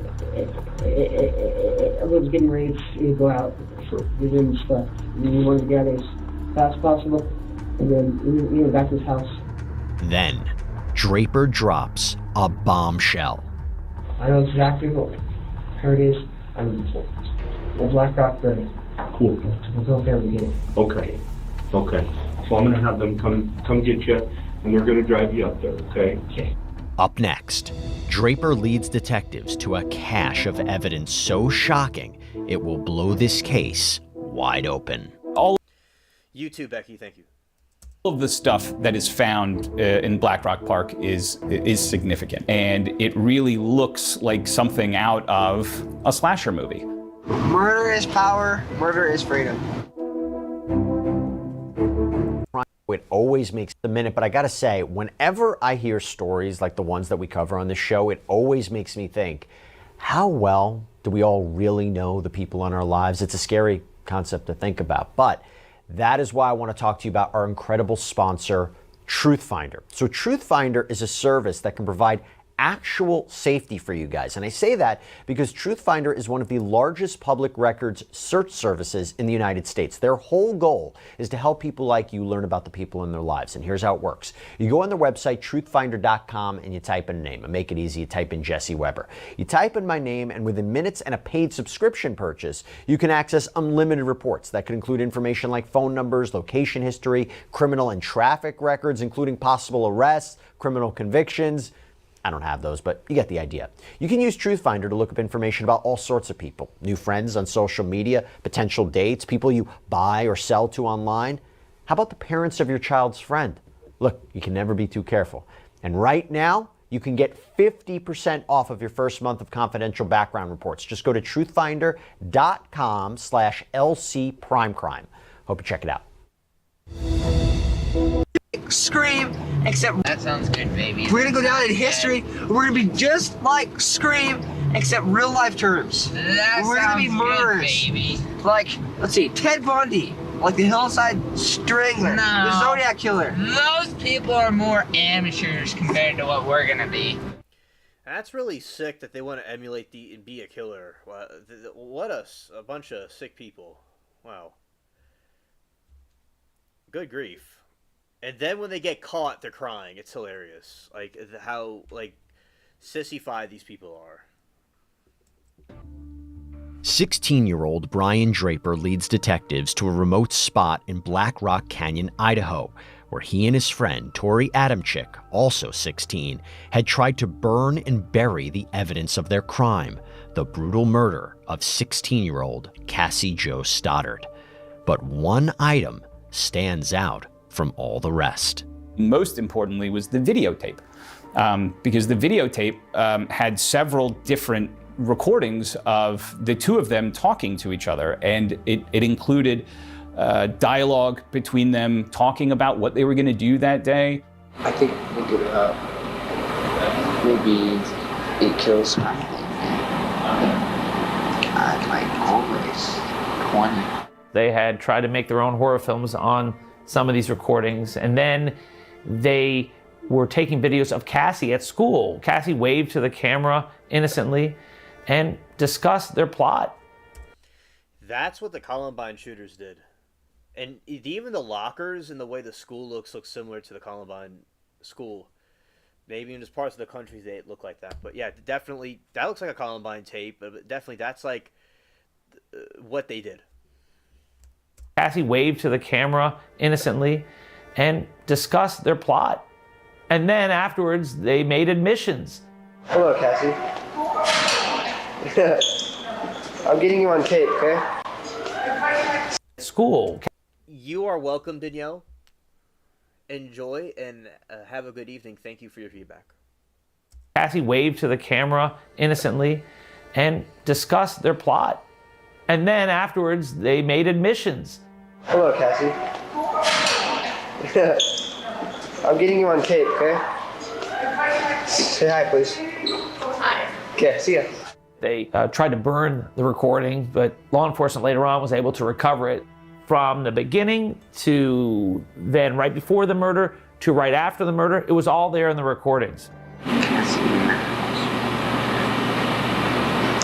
What is supposed to happen tonight? So hopefully. You know how stupid it is for them to record themselves incriminating themselves? This is hilarious. Like, you see, these two guys are so stupid. Like, you know, they got, like, their brains got back ordered from Temu. Like, these people are admitting in a video what they're doing. I'm scared. Nothing will go wrong. Everything will go smoothly. We can get our first kill done, started, and we can keep going. They're in a library, they're supposed to be reading or studying, and what are they doing? They're sitting at a table discussing their kill list and who they want to murder. They don't talk about pranking someone. They don't talk about scaring someone. They don't talk about, oh, we're going to have a laugh about this That is true, Miranda, absolutely. later when we're all talking about the time that, you know, we pretended to break in and scare somebody. I'm sorry, Cassie's family, but she had number one. We have to stick with the plan. She's perfect, so she's gonna die. I've always wanted to make a mark on the world and stuff. And this is a good way to do it. They are unbelievably callous in these video recordings that they have. They talk about murdering their friend like they talk about what they're gonna have for dinner that night. You know, it's, yeah, I know that they're friends, but, you know, sorry. And they have this kind of said apology to Cassie's family, you know, before they even do it. It's this kind of almost joking apology when they plan to murder their daughter. I think the perfect ending would be a school shooting. That would be a perfect thing to be a school. But it really does jack up our that's true. Much. It would. I guarantee I can kill 20 people at that. You know, hard clearly banging one person to the scabs of the bang, And they're talking about how they would love to do a school shooting. They're talking about it like it's a, they're gonna go to a football game. Man, this is like a perfect example of what Abby was talking about. How some people are just sick. Some people just want to murder people. You know, some people are just evil. Like, they don't have to have a reason to do it. By the time there's no more, they all scatter so we can't shoot them anymore. Probably be out of ammo, or we will just kill ourselves. Just one bullet, that's all I'm saving. I think we should go like this, you know? Each other's heads and like 1, 2, pull. It wasn't just Cassie that they wanted to kill. They had a hit list of others who they wanted to kill. They wanted to be serial killers. They idolized the Columbine murders who killed so many. But Cassie would be first, and they documented the evening of September 22nd, 2006, when they planned to return to the house where Cassie was staying. We're here in his car. The time is 9:50, September 22nd, 2006. Unfortunately, we have the grueling task of killing our two friends. And they are right in a house just down the street. We just talked to them. We were there for an hour. These boys were setting out to be almost directors. The tapes were very movie-like. We're ready. We're listening to the greatest rock band We've ever, waited for this for a long time. Pink Floyd, before we commit the ultimate crime of murder. We waited for this for a long time. A long time. The kids had planned this thing to do a reenactment of the movie Scream. They had black robes and white masks and combat knives. When we see the Scream films, there is the kind of classic big knife that they have in the horror movie, being deliberate in the type of knife that you had to have. It wasn't just off the butcher block at the house last minute. This was very, very planned. And then afterwards, they wanted to tell whoever would eventually be watching this that they had done it. Just killed Cassie. We just left her house.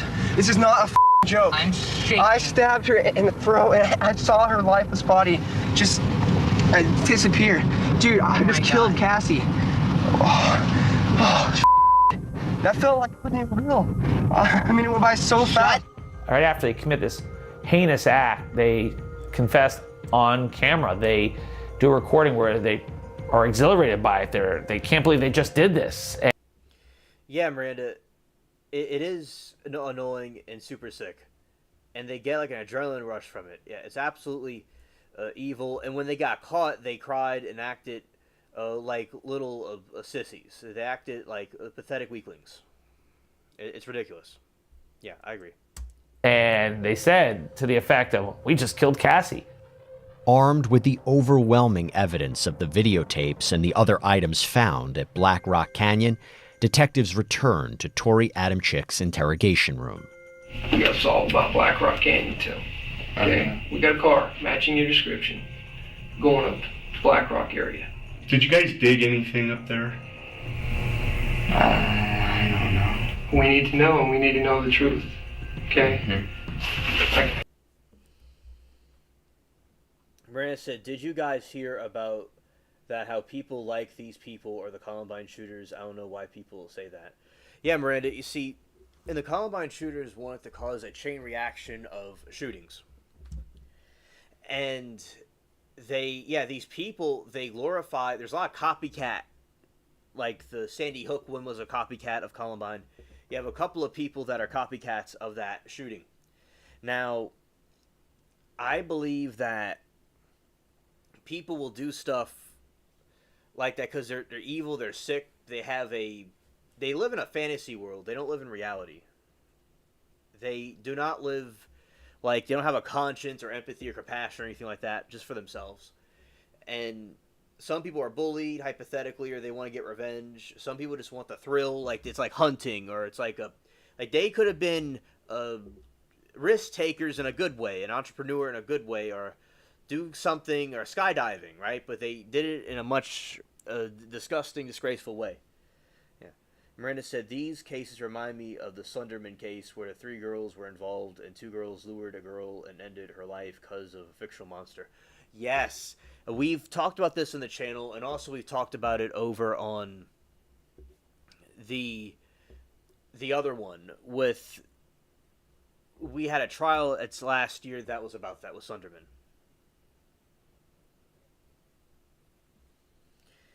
And the Slenderman thing, fictional, right? Exactly. They're doing it because Slenderman told her to do it. Yeah. Miranda said, "Yeah, has to be true, alien. What's a weird life we all live around scary people's minds, scaring me to death." Miranda, I know, and sometimes we don't always. These people could be anywhere. It could be at Walmart. They could be, amongst us. I mean, yes, it's. especially like the ones that are not like active yet, definitely. And then these people should never be let out, be held behind bars.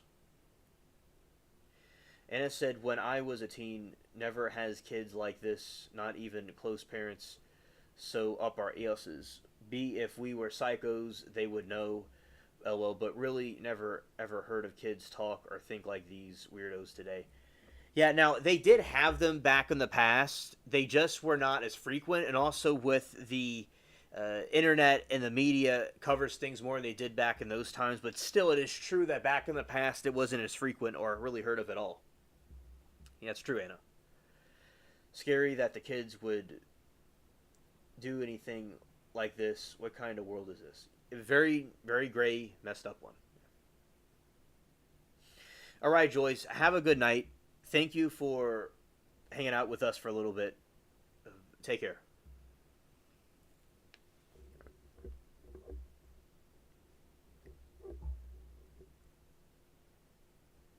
I guess the best way I can explain it is the house of cards is falling. You know, it's kind of, stories are falling apart. If we don't get the truth, we can't come together, we can't work this thing out. We can't do it. You're going to be left out in the cold. Can I talk to an attorney? You can do that. At that point, when Tori Adamczyk is forced to confront the fact that the detectives know this, his response is, you know, I want a lawyer. I want a lawyer. He lawyers up. If you've committed a crime, you should ask for a lawyer. Can you talk to me? Probably, yeah. Can I have a minute with him to see if there's something you should? Absolutely. I love you, son. Do you know I love you? Tori, do you know that I love you? Look at me. I do love you. Mr. Adamczyk, Tori's dad, you know, he tells his son he loves him. It's gut-wrenching to watch the dad. He loves his son, but now he's got to come to grips with the fact that the detectives have just told him, you know, that his son is a murderer. Dad, I think we owe it to you at this point to find out what we know at this point. Yeah. And there's just no easy way to tell you this. We do know that Tori and Bryan, they murder Cassie. Okay?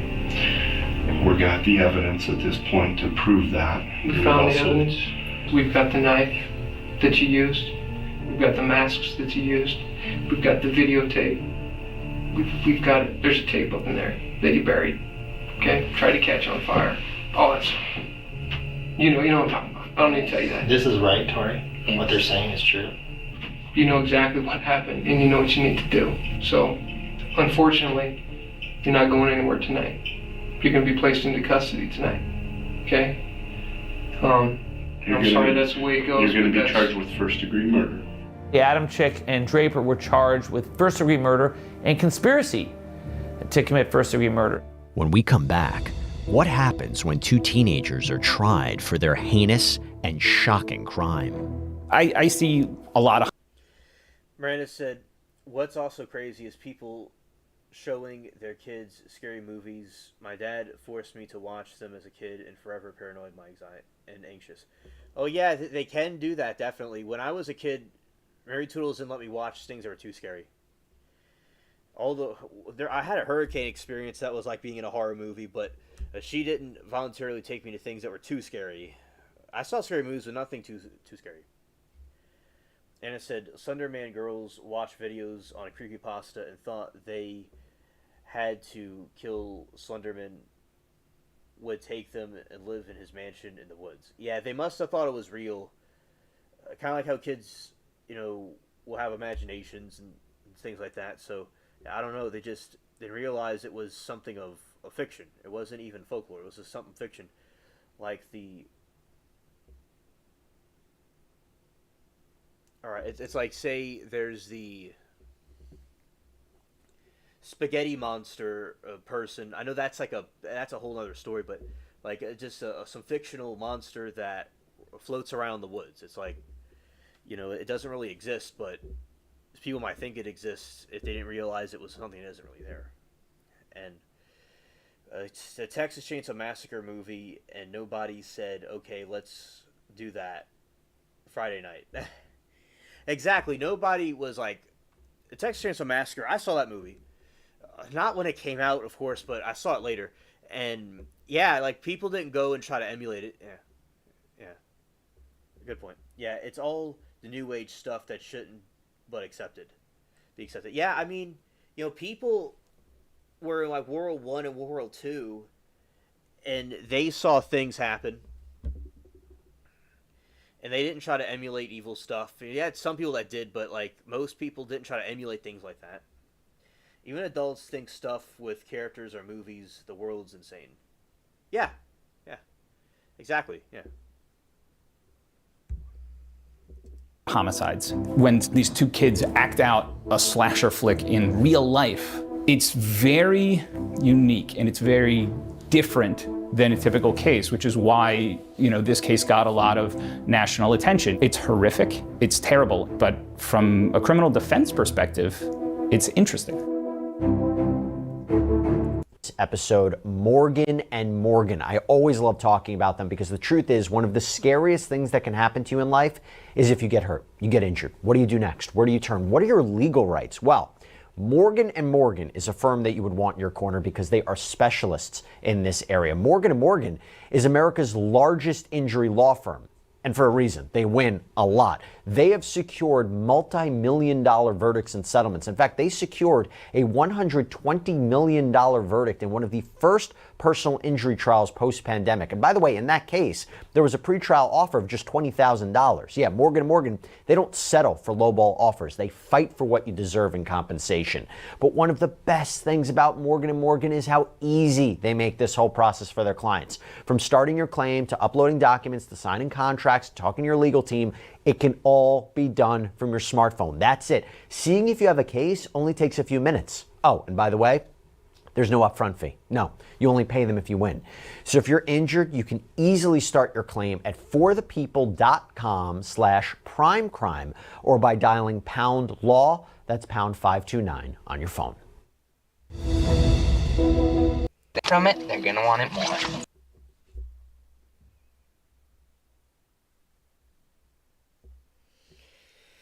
And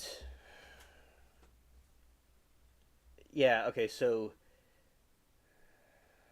adults, okay, yes, this whole situation is scary, and the kids get ideas, and adults, they don't want to be treated as adults. Parents are parenting, not taught the actions versus consequences, and Miranda is in agreement with that. It's super people don't get their butts kicked anymore. Yeah, no, I personally wasn't spanked or anything like that, but I was raised well. If it makes any sense. And also, I had religious values too. So I was raised well, and I had religious values. People don't have to be religious to have moral values, but I had that helped me. And you have kids these days that don't have either of that, and they're just a bunch of feral dogs running around. But yes, Miranda, I agree. Absolutely. Spring 2007, Bannock County, Idaho. Months after 16-year-old Cassie Jo Stoddart's brutal murder, the accused killers, her fellow schoolmates Tori Adamczyk and Bryan Draper, go on trial. They're both charged with the same charges, murder in the first degree and conspiracy to commit murder. They're both principals of this. They were both in it together. They both agreed to do it. They both conspired to do it, and they were both going to go down together. However, they're going to be tried separately. Normally, in a situation like this, there would be no question the two of them would be tried together as co-defendants because they're essentially being charged with the same crime. The two of them are alleged to have done this together from start to finish, same set of facts, same set of actions for both of them. But that's not what happens here. The cases get severed. And the teenagers will be tried as adults. They were both juveniles, so under Idaho law, they had to be waived into adult court because of the nature of the offense. Bryan Draper is tried first, beginning in April 2007. We weren't trying to argue that Bryan was not guilty. Basically, our trial strategy was that Bryan cooperated, that he was somewhat manipulated, and we forcefully explained to the jury that But for Bryan's cooperation, that crime would never have been solved. And I thought that there was a distinct difference between Tori's involvement, his actions, and Bryan's. After 7 days, Draper's case goes to the jury. They deliberate for about 5 hours and then return with their verdict. Guilty on both counts of first-degree murder and conspiracy to commit murder. They were not sympathetic subjects, especially given. Anna said there's also no empathy being taught as a result. 2 to 3. And starting teaching little kids about don't pull dog's tail, you don't want to hurt a puppy. Sounds silly, but point is empathy has got to be taught. Exactly. The kids are underdeveloped. Bryan is one of those who said, I killed Casey. He didn't say we killed Casey on film. Oh, okay. Thank you, Six. A very interesting point to point out. Given Cassie's situation, so I think we had that going against us, and then the tapes themselves, we could not counteract those. That was probably the telling factor in the case. After Draper's conviction, Tori Adamczyk's trial begins in May. Adamczyk's lawyers basically threw Bryan under the bus. Look, Bryan's already admitted this. He's led you to the evidence.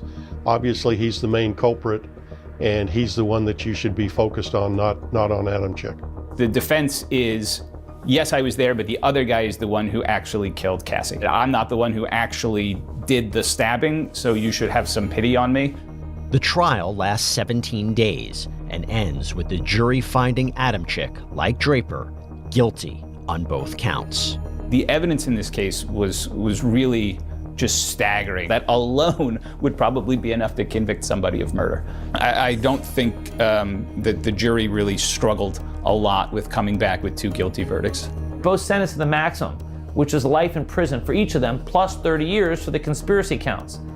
They were not eligible for the death penalty because that is not allowed for juveniles. But when it comes to juveniles, they could still get life in prison, and they did. I was very disappointed with the verdict on Bryan. We had made a strong, we figured, pitch to the judge to distinguish between the two of them.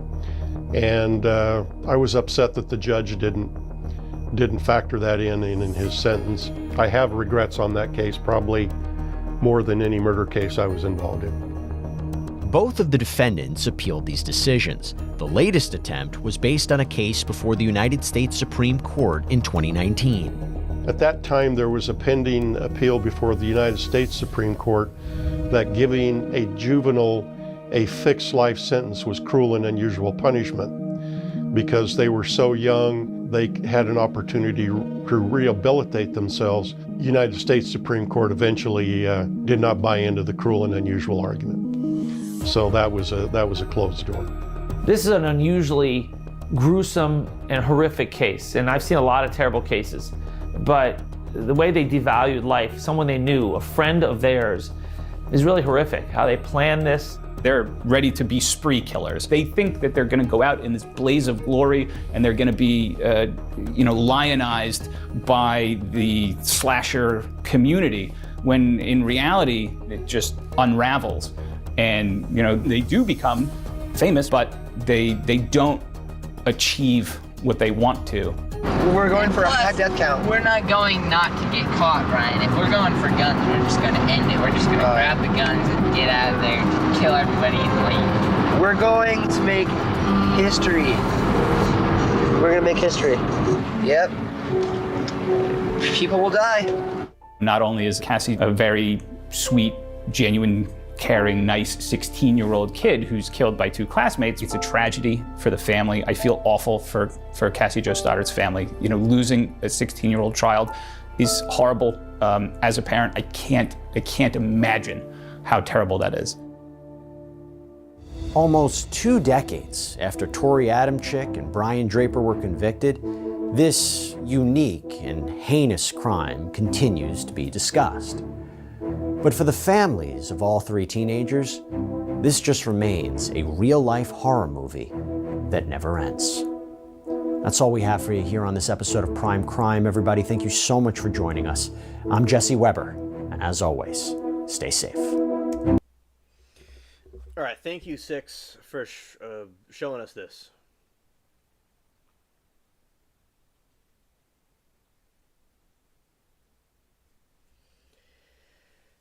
All right, let's see. Parents don't want to put the work in, and we have that. Okay.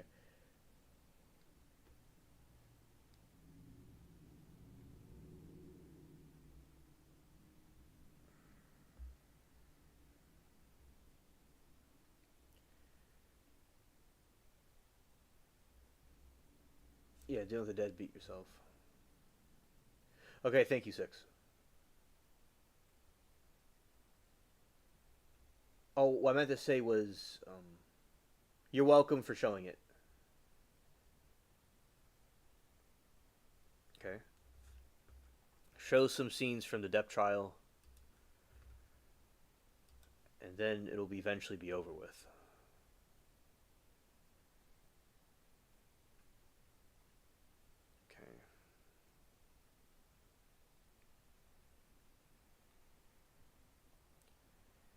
You know, Isaac's testimony was liked.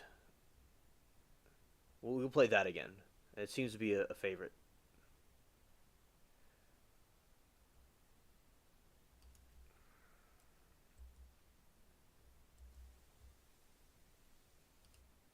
It's away from the Eastern Columbia building home, and go across the street, get something to eat, and bring it up for takeout, and we'll go upstairs to my joint and we'll eat. And yeah. Did you meet your friend back at the Eastern Columbia building? Yeah. Around what time was that? 9:30. What happened after you met your friend? We went upstairs. Can we pull up Plaintiff's Exhibit 116 again, please?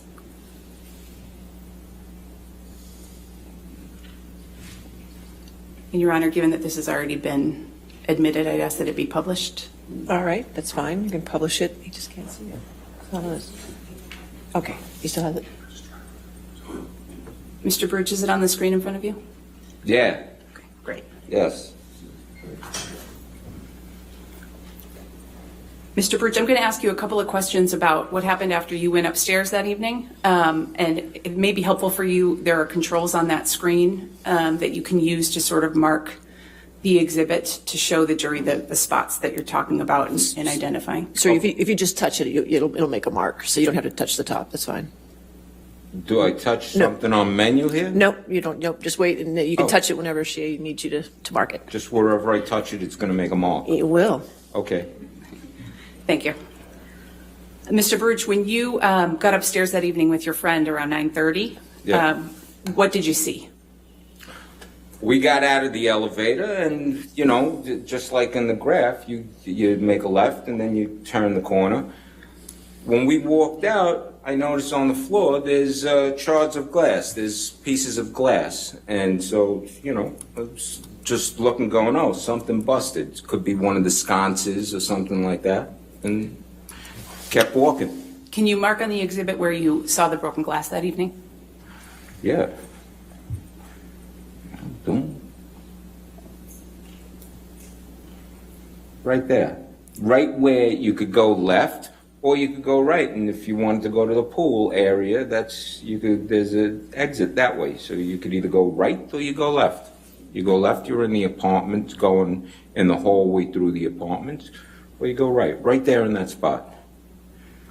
And did you continue on to your penthouse after you saw the broken glass? Oh yeah, so we walk around, and then we make the turn. We hang the right past penthouse 5, and we stop right in front of, right here. Why did you stop right there? Oh, stopped in front of here, penthouse 1, which is it's more right there. Because there's this puddle of wine, huge puddle of wine on the floor that's in front of the door, and there's the splashed wine that's dripping down the wall. And so we stopped, And I'm looking at it and going, look at this. Someone must have got hammered. These guys probably had a party. And at that point, right then, as soon as I said that, the door opens up. And it's Josh Drew, who pokes his head out the door, only enough for his head to come out. And he's pretty bug-eyed and looks distraught. And I look at him and I go, what's up with the spilt wine? And I'm figuring I'd get an explanation or whatever. And he says, he looked at me and just said, rough day, had a rough day. And at that point, I got concerned and said to him, because I'm friends with him, you know, I got concerned. I said, hey, you okay? You want me to help you with something? Do you need help? He said, no, it's okay. We got it. And I said, okay. And me and my buddy took off and went into my place. And what did you do after that?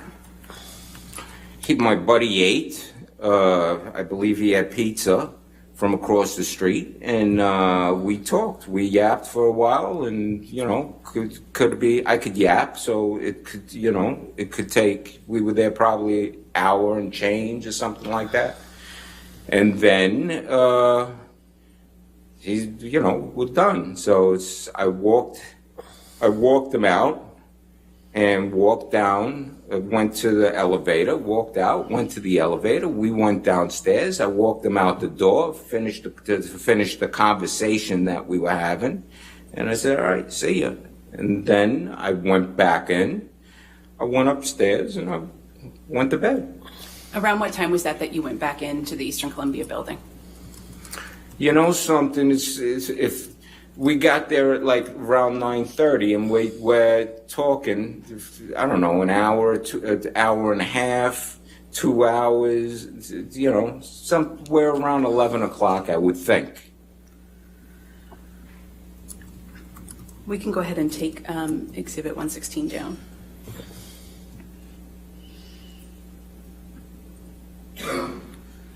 Mr. Baruch, can you describe for the jury the events of the next day, May 22nd, 2016? Yes. It's my birthday. May 22nd is my birthday.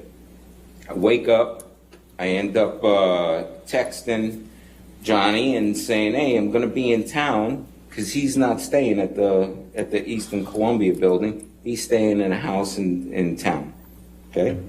And so I texted him, it's my birthday. I said, listen, I'm going to be in town.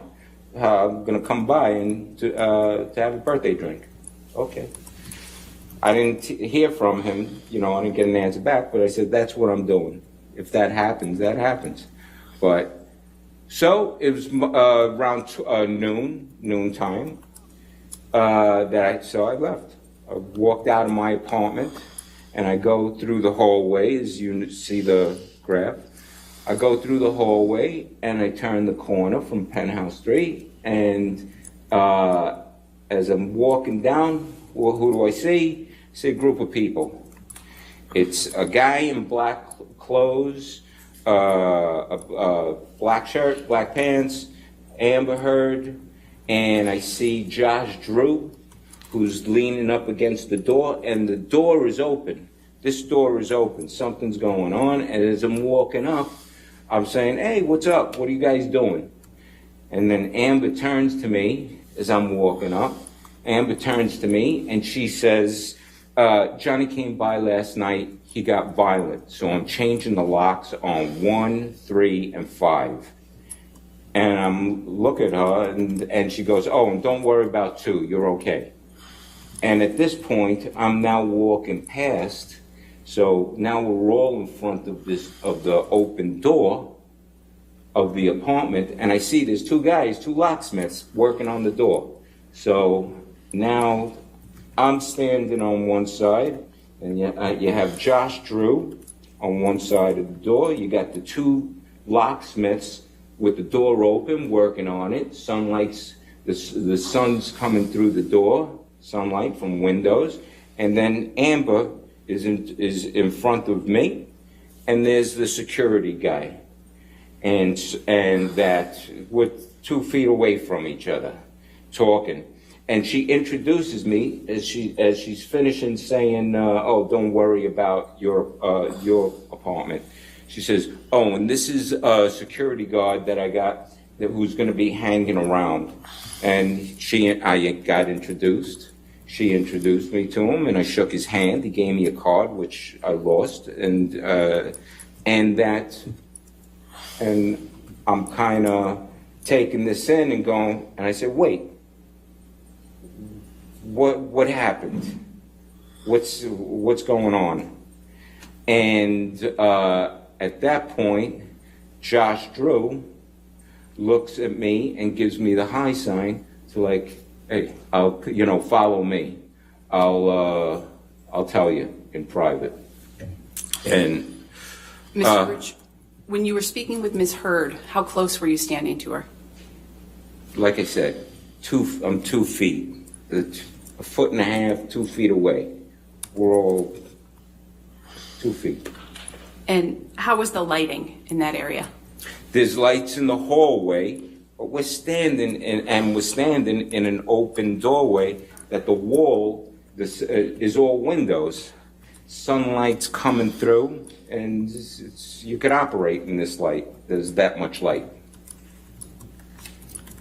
Did you notice any marks on her face when you were speaking with her? No.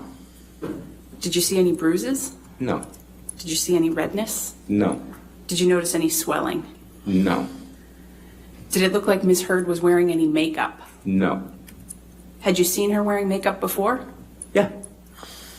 And you had seen her not wearing makeup before? Yeah, I seen, like I said, with the face mask, doing a face mask, no makeup, hanging around, waking up in the morning, no with makeup, glammed out to go out. And it's 3.5 years of seeing her in different forms. Did you speak with Mr. Drew about anything at that point?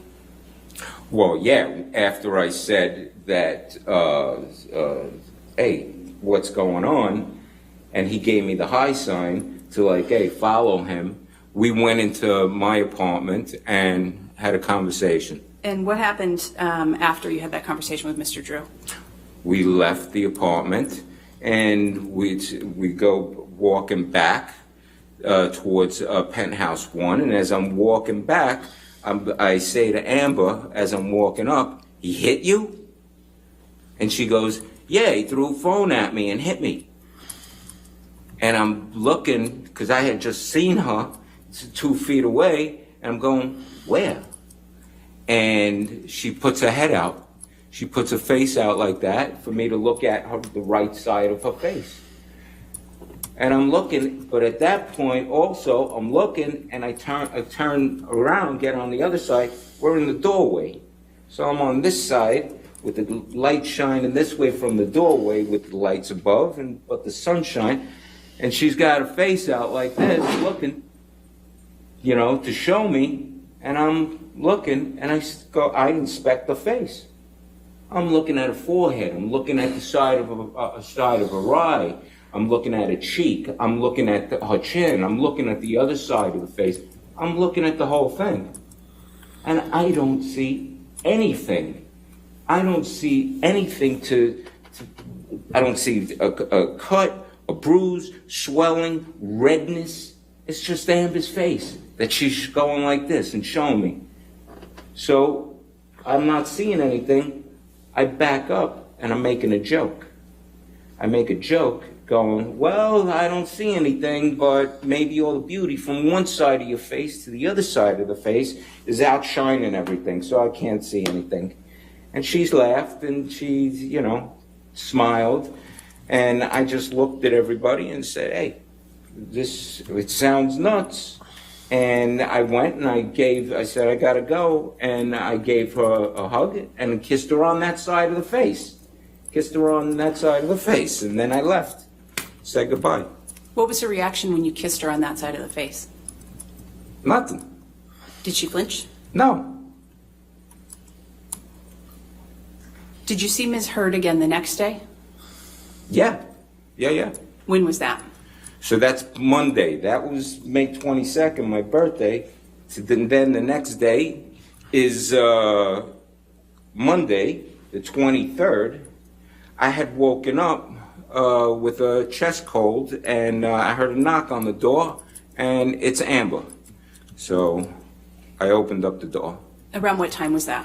That's, I want to say, maybe around noontime, maybe a little bit before. Maybe it could have been a little bit, I think around noontime again.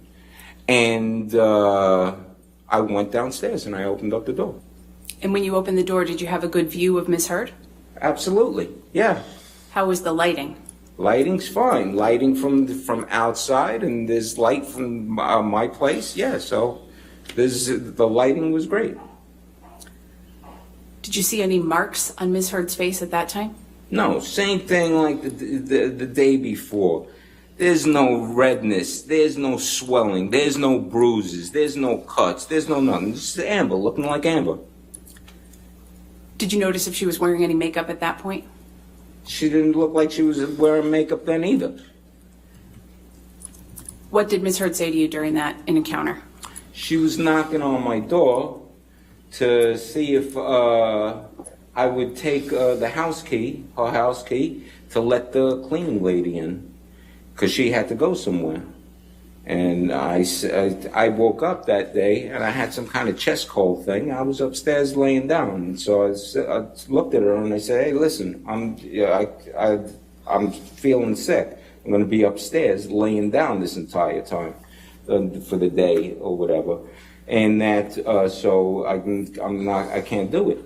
And then she stood there and is like, "Well, I got to figure out what to do." Like maybe if she was only dependent upon me to give the housekeeper the key. It's the same. The housekeeper cleans both of our places.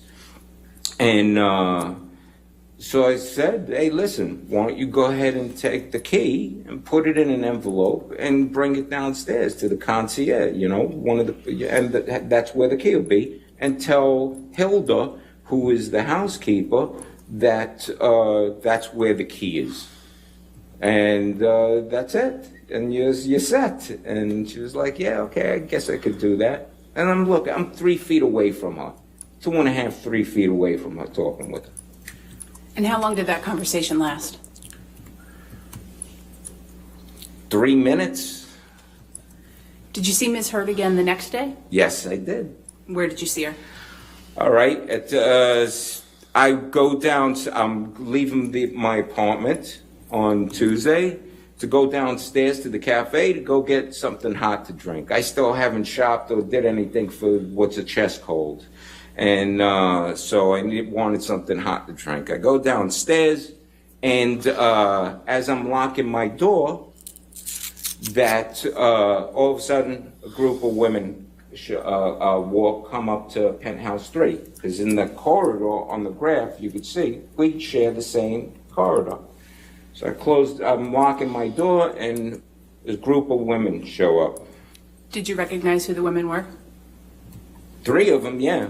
Who were they? It was, something, I'm unsure if it was 4 or 5 women, but it's Amber, it's her sister Whitney, and it's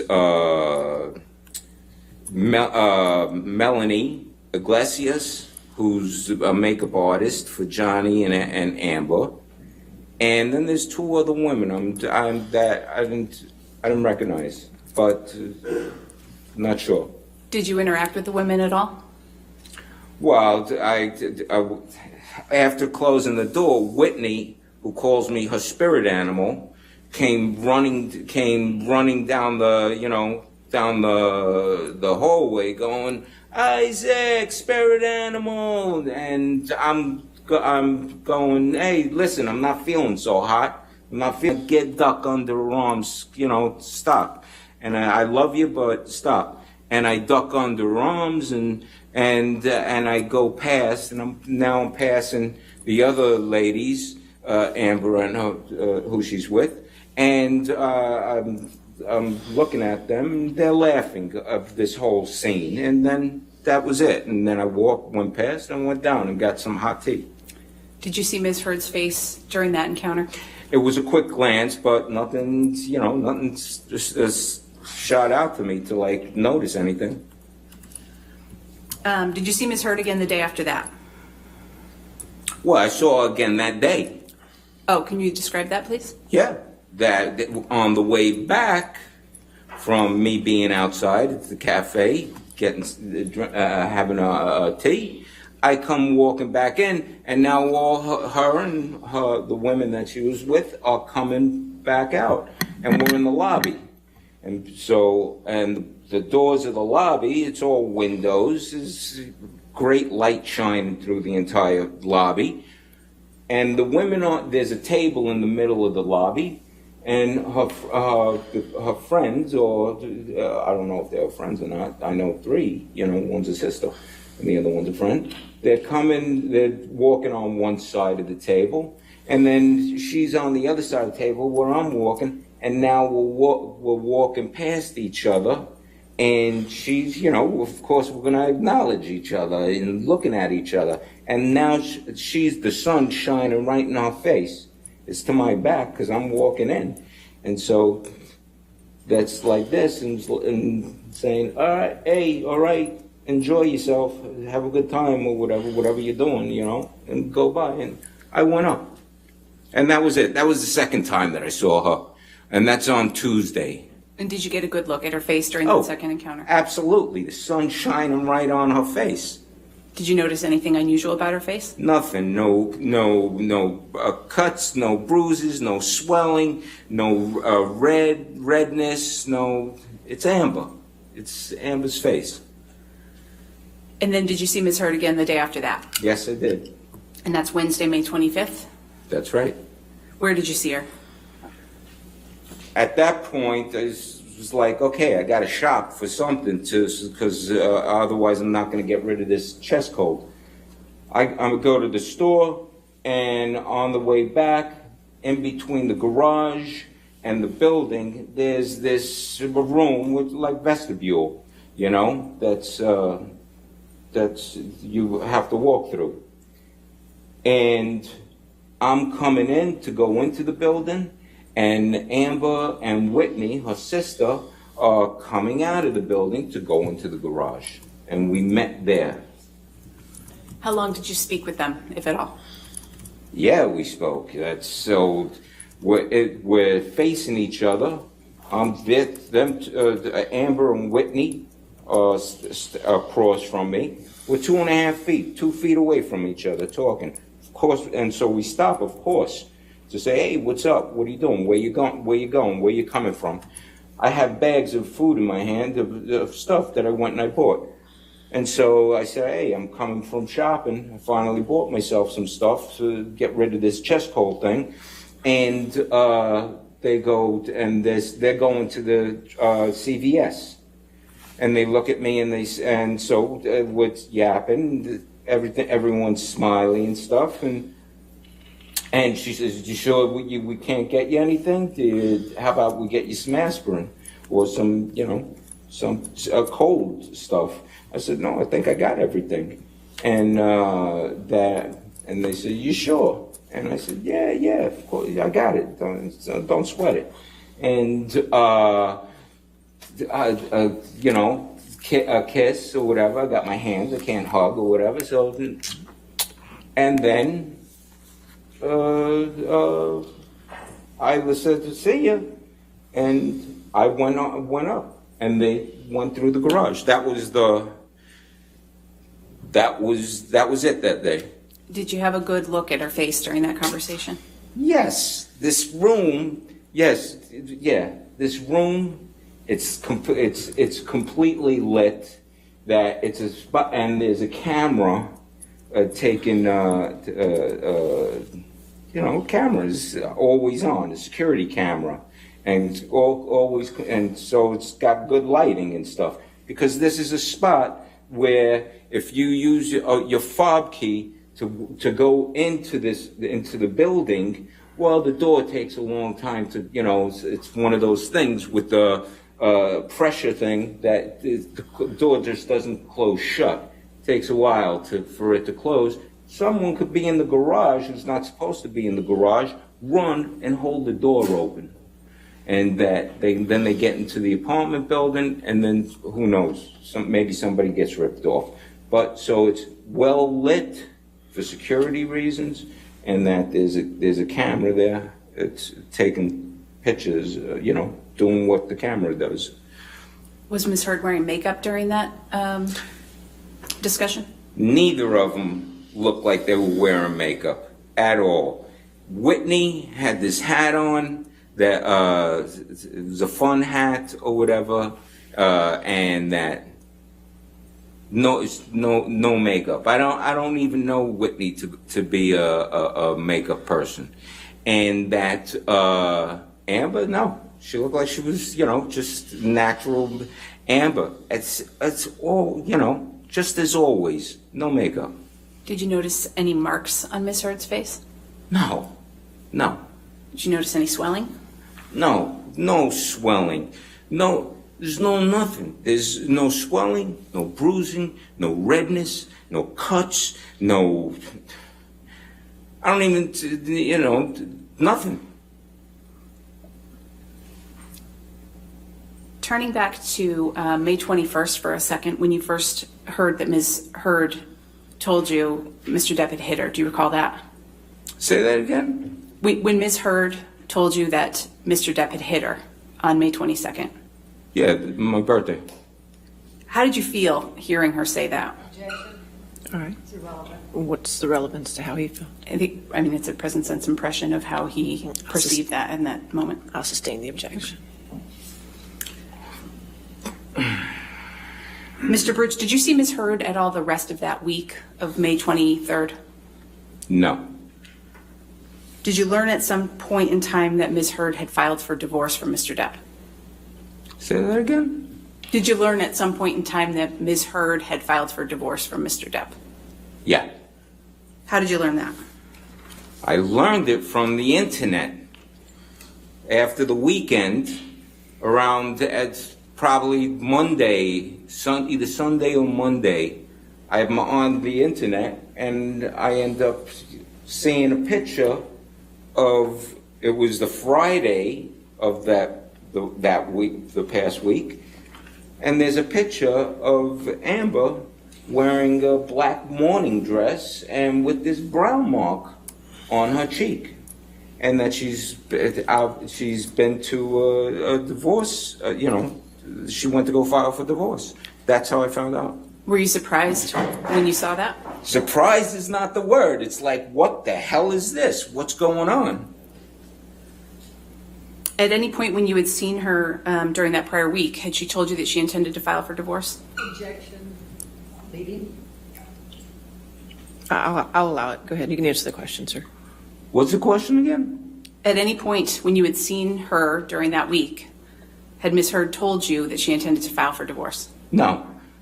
She never once. Sunday, Monday, Tuesday, Wednesday, and Thursday or Friday, not even see it? No. There's no, I'm clueless. She did not say anything about divorce. So what did you think when you saw those pictures and read the articles and learned that she was filing for divorce? Okay. All right. I'm sorry, objection, relevance to what he thought. It builds on all of the testimony he's given previously. I'll sustain the objection. When did you see Ms. Heard next after that? She knocks on my door June 3rd, Friday, a Friday night, June 3rd.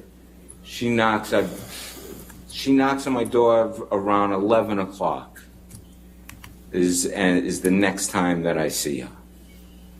And what happened when she knocked on your door on June 3rd? I opened the door. I opened up the door, and naturally, something I'll say is, hey, how you doing? To say hello. So I open up the door, say, hey, how you doing? And she looks at me and she says, I'm not feeling so hot that I made some food. Would you like to come over and eat with me? And at that point, after, everything I've seen, I looked at her, I said, listen, me and you, we're not going to talk anymore. After everything that I've just seen all week long, from the past week and change, Listen, I'm confused, I'm angry, and I'm frustrated by everything that I've seen. And that I think the best thing is for me and you that we don't talk anymore. Did she say anything in response? Yes, in response to that, she looks at me and she says, I told Johnny I don't want anything. The lawyers are making me do all of this. And that's what she said. Did you respond to Ms. Hurd? No, what I was thinking was that to me, after saying that, after she said that to me, I'm thinking to myself, gay cock'em yum, hey, how, All right. I'll sustain that objection. Next question.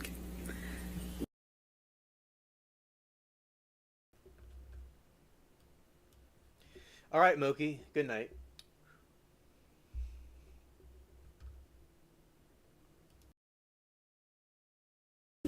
Did you see any injuries on Ms. Hurd's face on June 3rd when you spoke with her? No. Did you ever speak with Ms. Hurd again after that? Well, she said to me after that, the lawyers are making me do all of this. Then I was just looking at her, and then she ended what she was saying by saying, well, I'm sorry you feel that way. And I closed the door and would never talk to her ever again. Did you have any interactions with the staff at the Eastern Columbia building about Ms. Hurd's allegations against Mr. Depp? Objection, Your Honor, may we approach? Okay.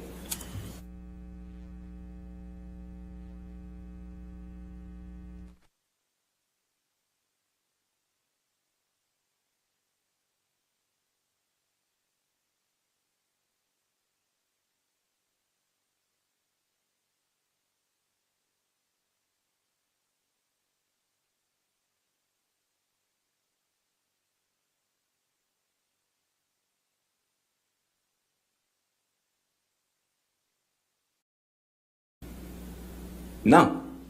Well, from what I said from before, there was an argument that I walked in, so there's that, but have I ever seen him be violent to her with physicality? No.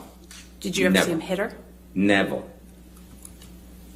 In your 3.5 years living at the Eastern Columbia building next to Mr. Depp and Ms. Hurd, did you ever observe any injuries or marks on Ms. Hurd? Objection, leading, Your Honor. All right. I'll sustain as to leading. Did you ever notice anything unusual about Ms. Hurd when you were living at the Eastern Columbia building with her? Objection, leading, Your Honor. I'll allow it. I can answer? Yes, sir. What's the question again? Did you ever notice anything unusual about Ms. Hurd during the time that you were living next door to her at the Eastern Columbia building? Besides having great teeth? No. Mr. Baruch, are you appreciative of everything that Mr. Depp has done for you? Objection, Your Honor. Leading and relevant. All right. I'll sustain as to leading. All right. Mr. Baruch, how do you feel about what Mr. Depp has done for you? Objection. Well, you know what? No, I'll go ahead. Okay. Go ahead. I think that's withdrawn. Go ahead. You can answer the question. Oh. You could just answer the question, sir. And the question is... How do you feel about everything that Mr. Depp has done for you? Oh, come on. It's unreal. It's, you think too much about it, you're going to cry. That I appreciate everything that he's done for me.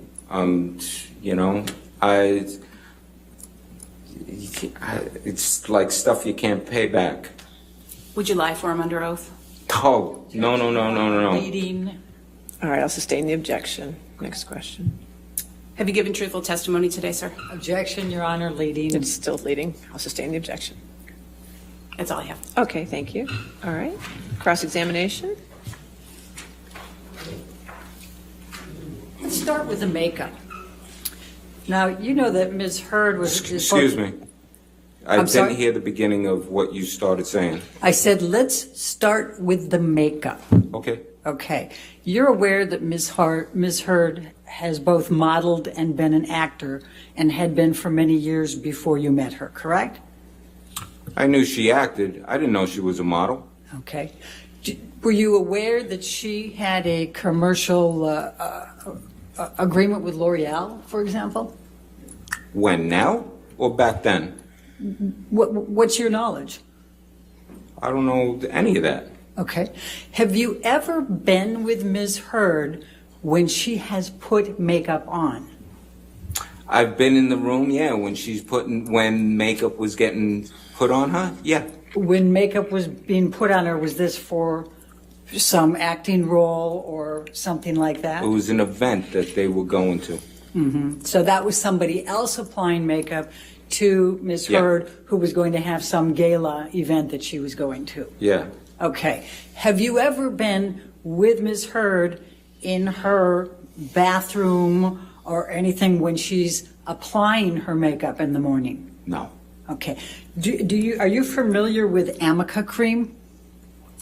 What is it? Amica? Amica? Yes. No. Okay. Do you know what type of foundation Ms. Heard uses? No. Do you know what type of concealer Ms. Heard uses? No. Do you know what type of tint Ms. Heard uses? I have no clue. Do you know what types of powders Ms. Heard uses? No. Okay. So when you're saying that you didn't notice any makeup, would it be fair to say that you yourself are not familiar with what type of makeup Amber Heard uses on a daily basis? I don't know what she uses on a daily basis. That's my point. Now, the first time that you saw her, which was May 22nd, Yeah. Ms. Heard was there. Were you aware she was on her way to somebody else's birthday party? Not yours, but somebody else's that day? No. Okay. Can you tell me what her hairstyle was that day? It's just down. Down as in? Just regular. She has it up now. She's got some kind of hairstyle, but no, she was no hair down, regular, no makeup, just hanging. Well, when you say no makeup, you don't know she was not wearing makeup, correct? For a fact? Correct. No. And you don't know whether she had applied Amica cream, correct? No. And I you- didn't even know what Amica cream is. And you don't know whether she had applied concealer or foundation or powder or tint, correct? That's correct. Okay. Now, if she's going out to a party, Yeah. do you think she would want to have her bruise exposed? Objection, Your Honor. What's the objection? Calls for speculation. All right, I'll sustain the objection. Okay. Next question. So, do you recall what Ms. Heard was wearing that day? You know something? I could have sworn she had on a schmata dress, hippie dress at that particular time, but I could be confusing it with June 3rd. She's got this Victorian type of long hippie dress that has embroidery, and she definitely was wearing that night. All right, but let's go back to May 22nd. Do you Yeah. recall what she was wearing? I could have swore she was wearing another schmata dress that I've seen her hanging around the apartment with. And do you recall what color? No. Okay. Do you recall what jewelry Ms. No. Heard was wearing that day? No. Okay. Now, you indicated that there was a security guard there, and there Yes. was Josh Drew, correct? And was there anyone else there? Yeah, the two locksmiths. Okay. So And also in the apartment, for a fleeting second, a person went walking by and who seemed to me looked like it was Raquel Pennington, but it could have been another friend that was supposedly staying with them. Okay, so you saw somebody come by. So how many? No, go through the living room and then they're out of the picture because they went upstairs. So that's somebody that else was in that room but walking by. Okay. Yeah. So, and you talked to Josh. What did Josh tell you? Josh When? Drew, he took you to the side. What did he tell you? Objection, Your Honor, hearsay. All right. I'll sustain the objection to hearsay. All right. Before you spoke with Josh Drew in the other room, what, if anything, had been said about what Mr. Depp did the night before? Objection to the extent it calls for hearsay, Your Honor. All right. Be a hearsay objection. I'll sustain that objection. I'm asking what, if anything. That was still solicit hearsay. But he already testified about what Amber said. I'll go back to that. Okay. So what exactly did Amber Heard tell you happened the night before?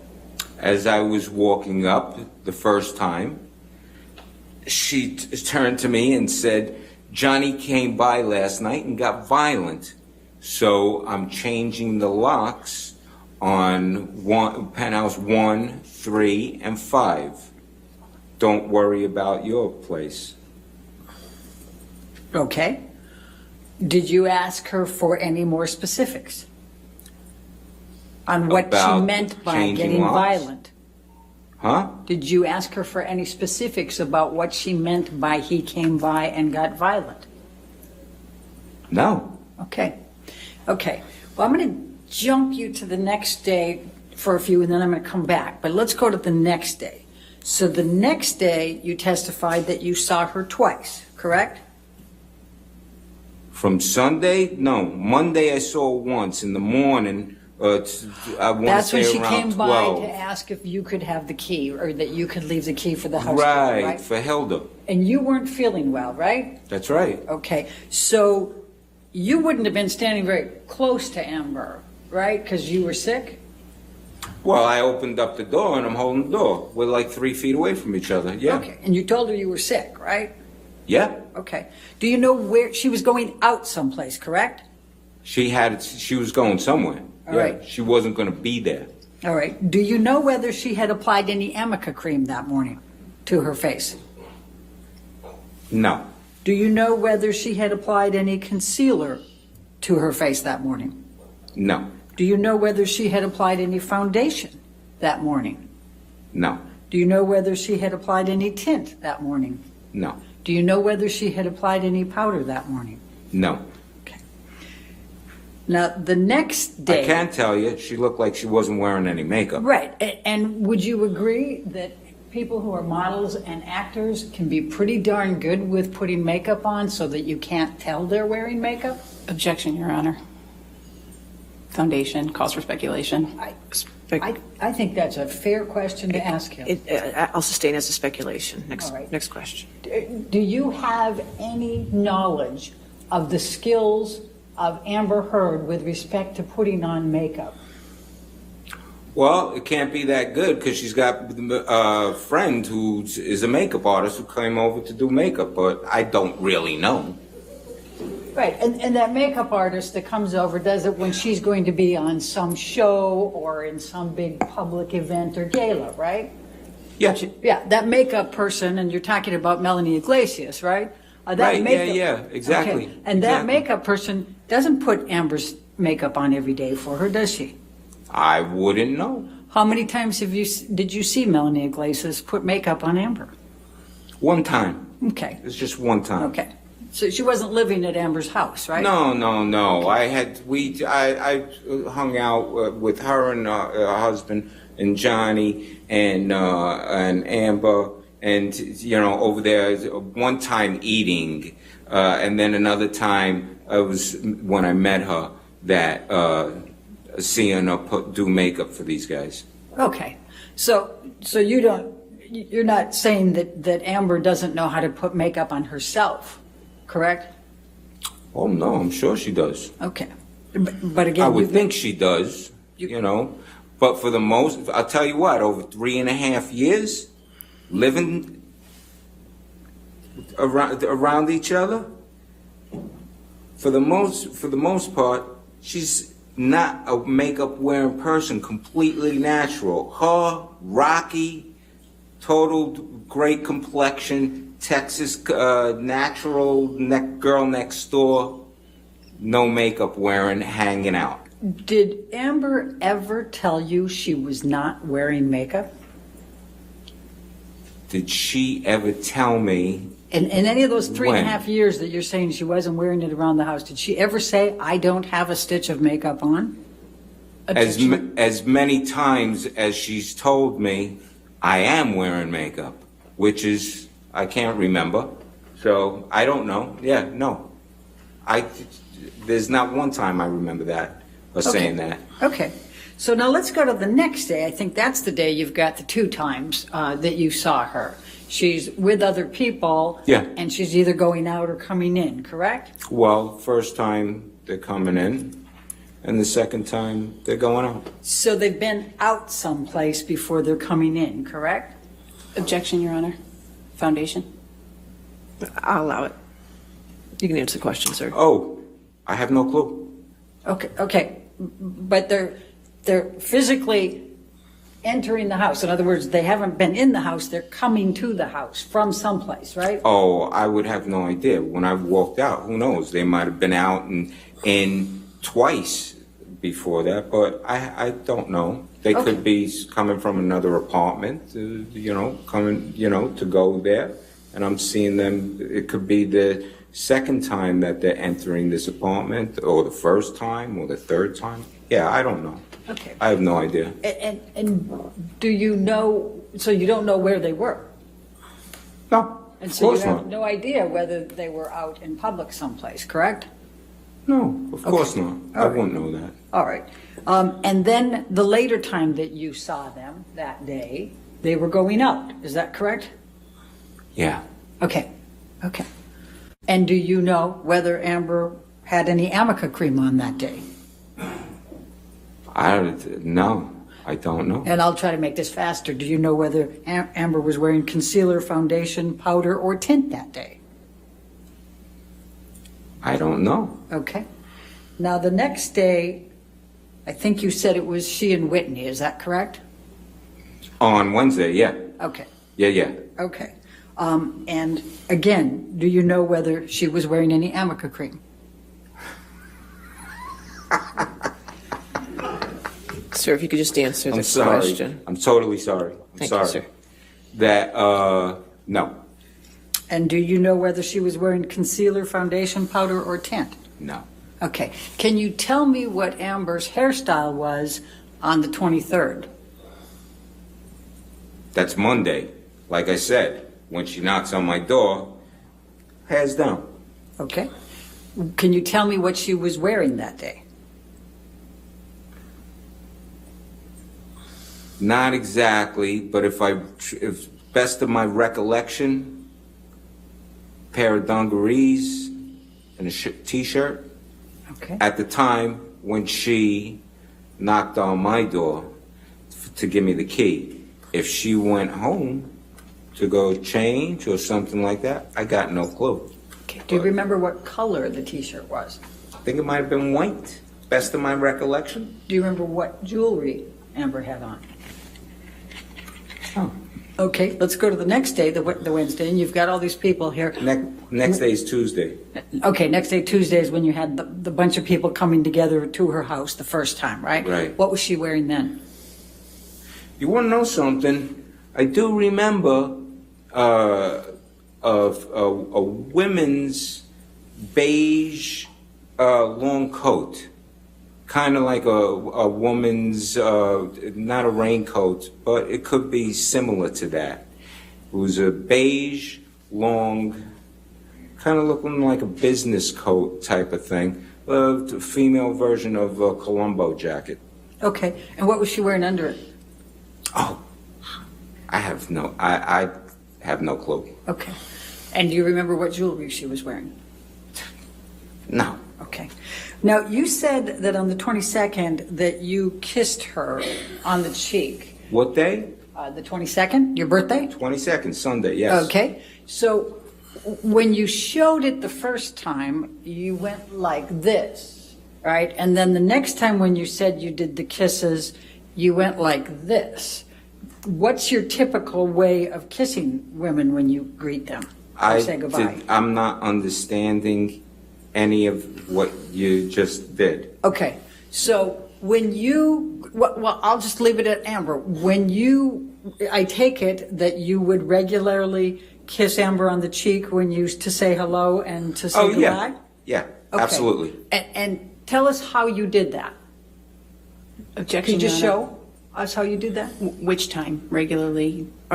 Did you have a different way of kissing her on the cheek different times? Or did you have a general way that you would greet or say goodbye to Amber with kisses? Regular, it's a regular, you know.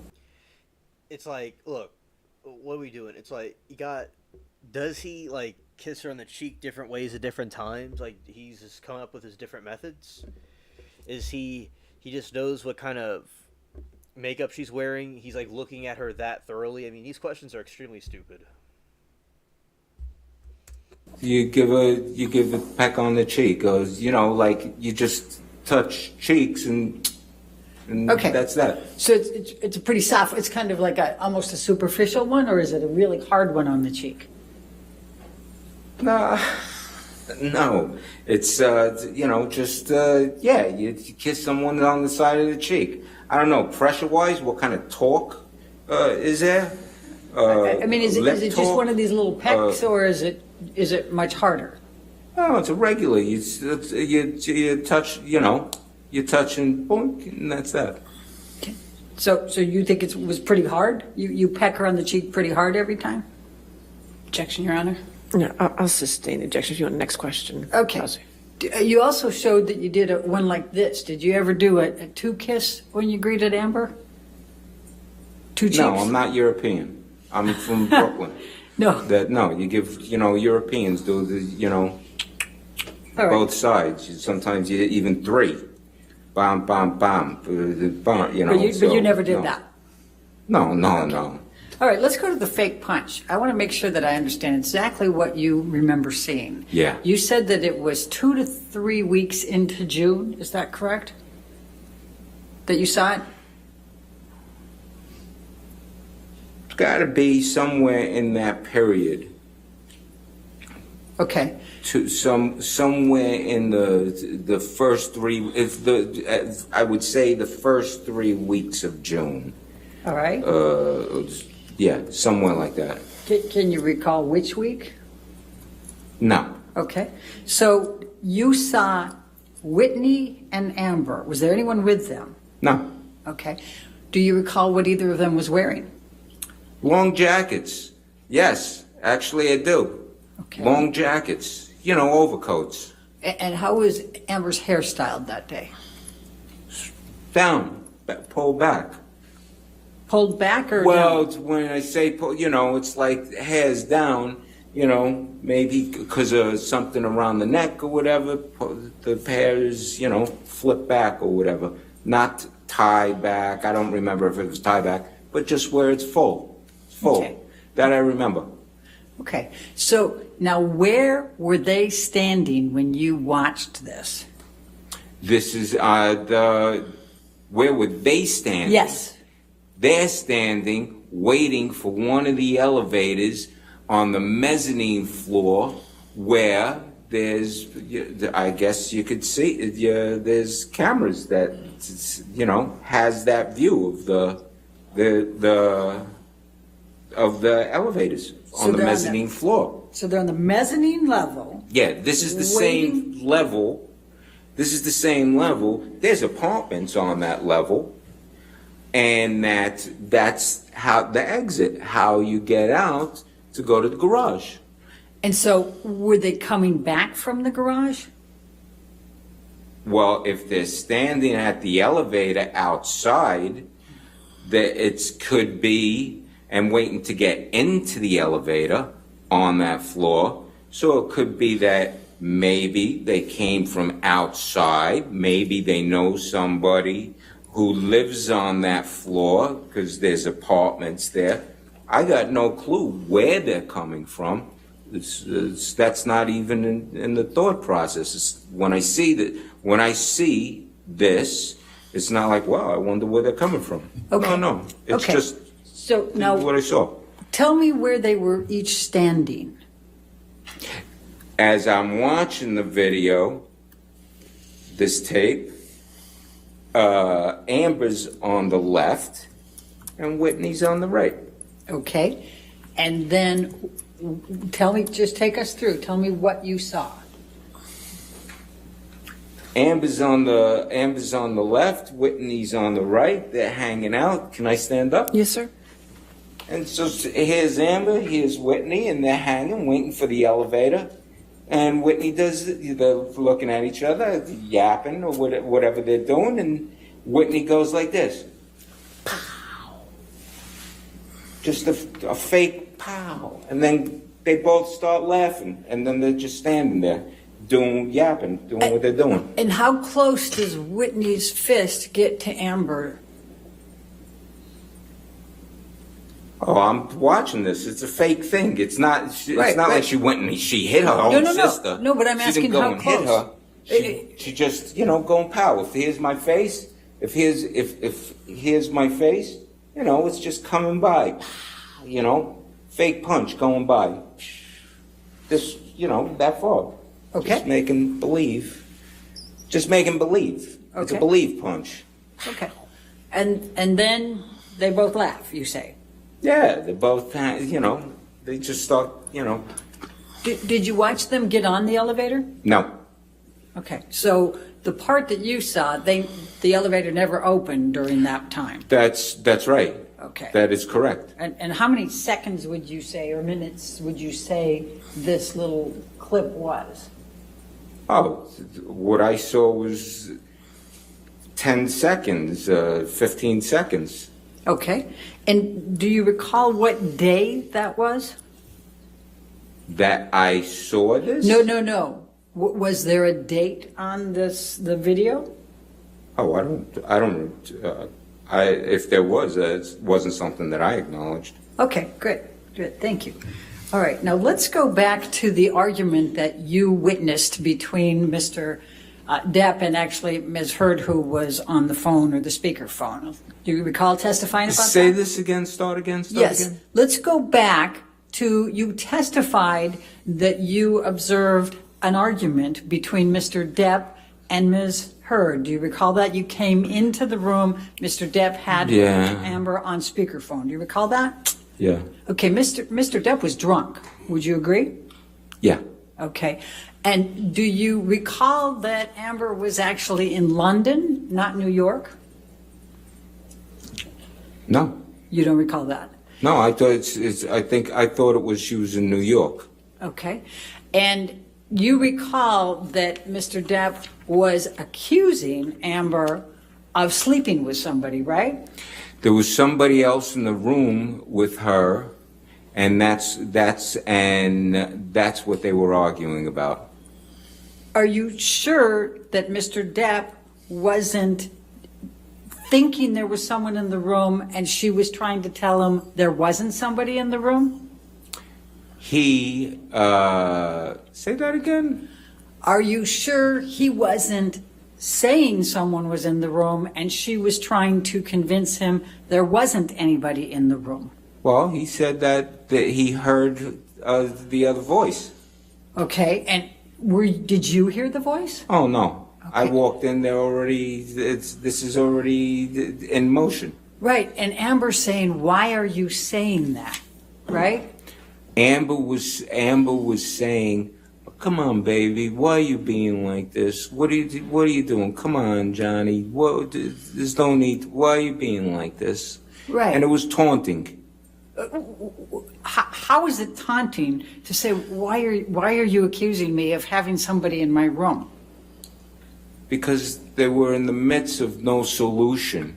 At that point, it would be, if instead of taunting, saying, listen, John, let's talk tomorrow and let's end this conversation right now and we'll talk tomorrow and we'll get to an understanding, because there's not going to be any solution right now. But there was none of that. It was just continuous, oh, baby, so, and that kept it going. If Mr. Depp, in his drunken state, was suffering from delusions and thought he heard a voice and wasn't, do you think it would have been reasonable for Amber to be saying, what's going on? Why are you saying this? What's going on? Objection, Your Honor. Speculation.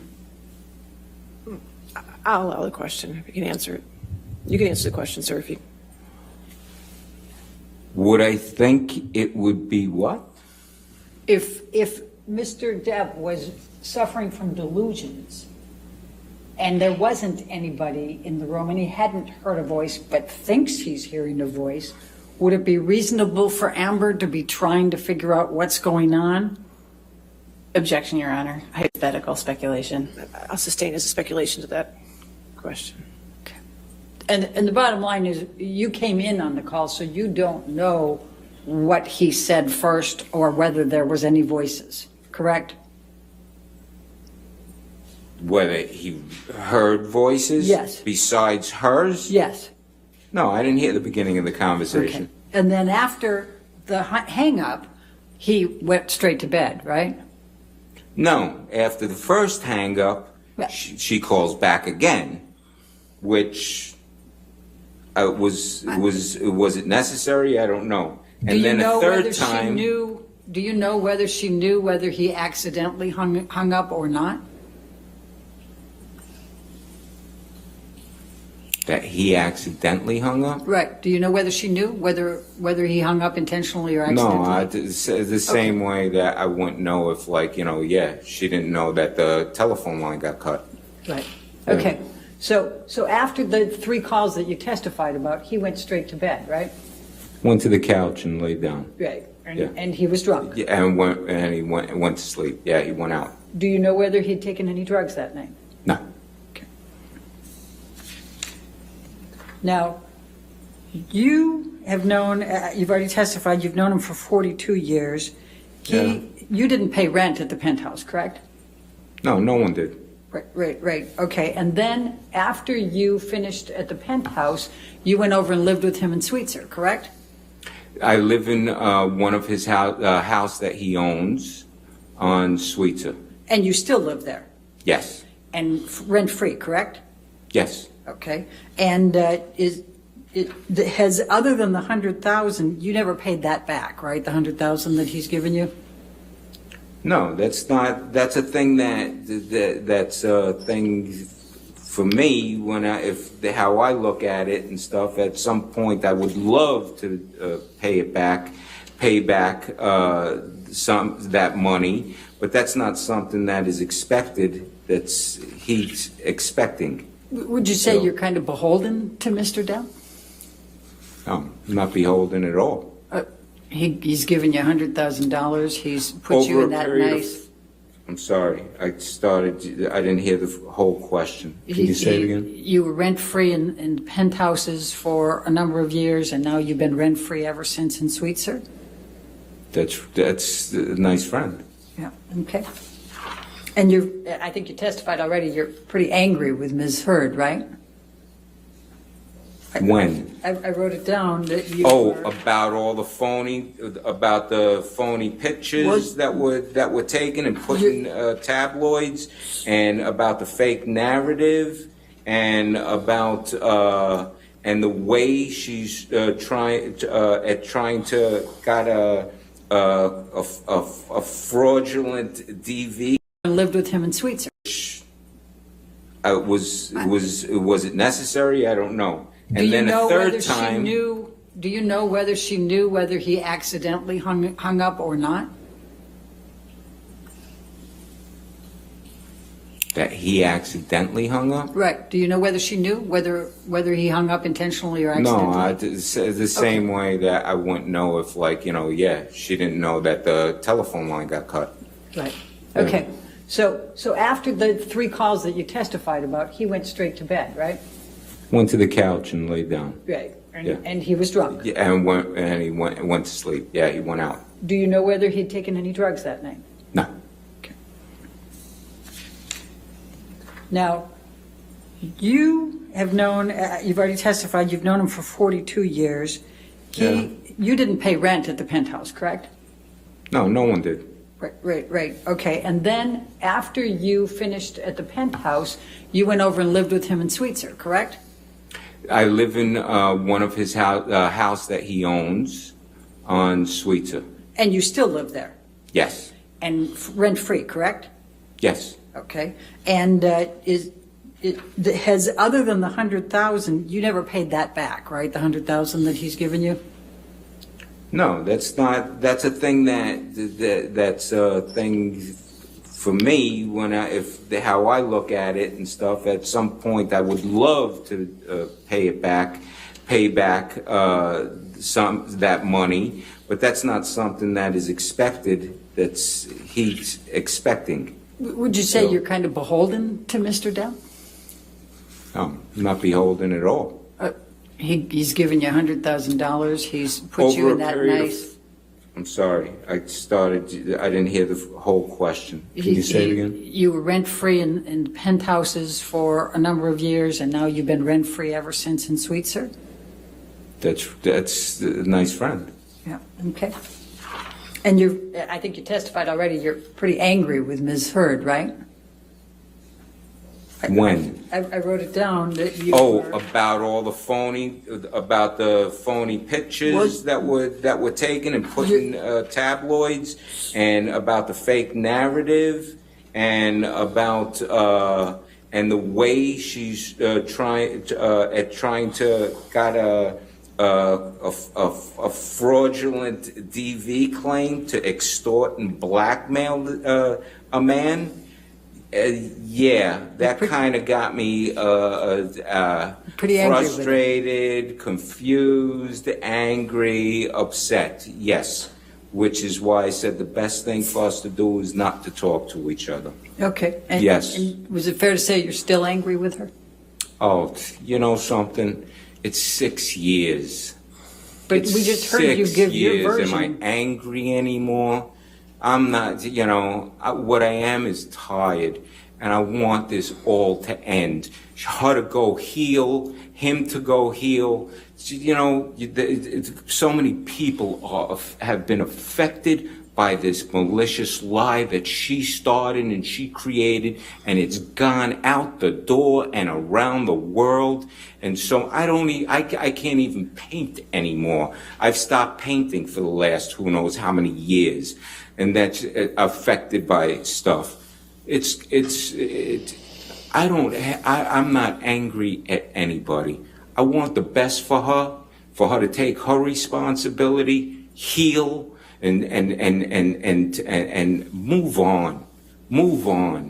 And for Johnny, his family has been completely wrecked by all of this stuff, and it's not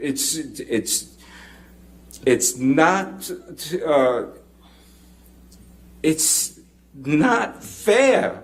It's not right what she did and what happened for so many people to get affected from this. It's insane. And Mr. Baruch, how this happened. And Mr. Baruch, if in fact she's telling the truth, and if in fact Mr. Depp, who has engaged in enormous rage and domestic abuse and violence of Amber over a period of time that you wouldn't know about, then maybe it's time for him to take responsibility, don't you think? Objection, Your Honor. What's the objection? Speculation, lack of foundation, relevance. Speculation.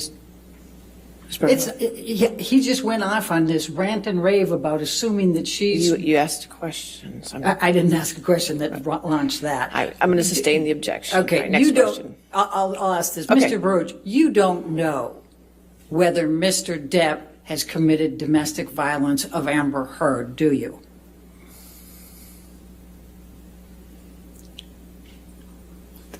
I never witnessed.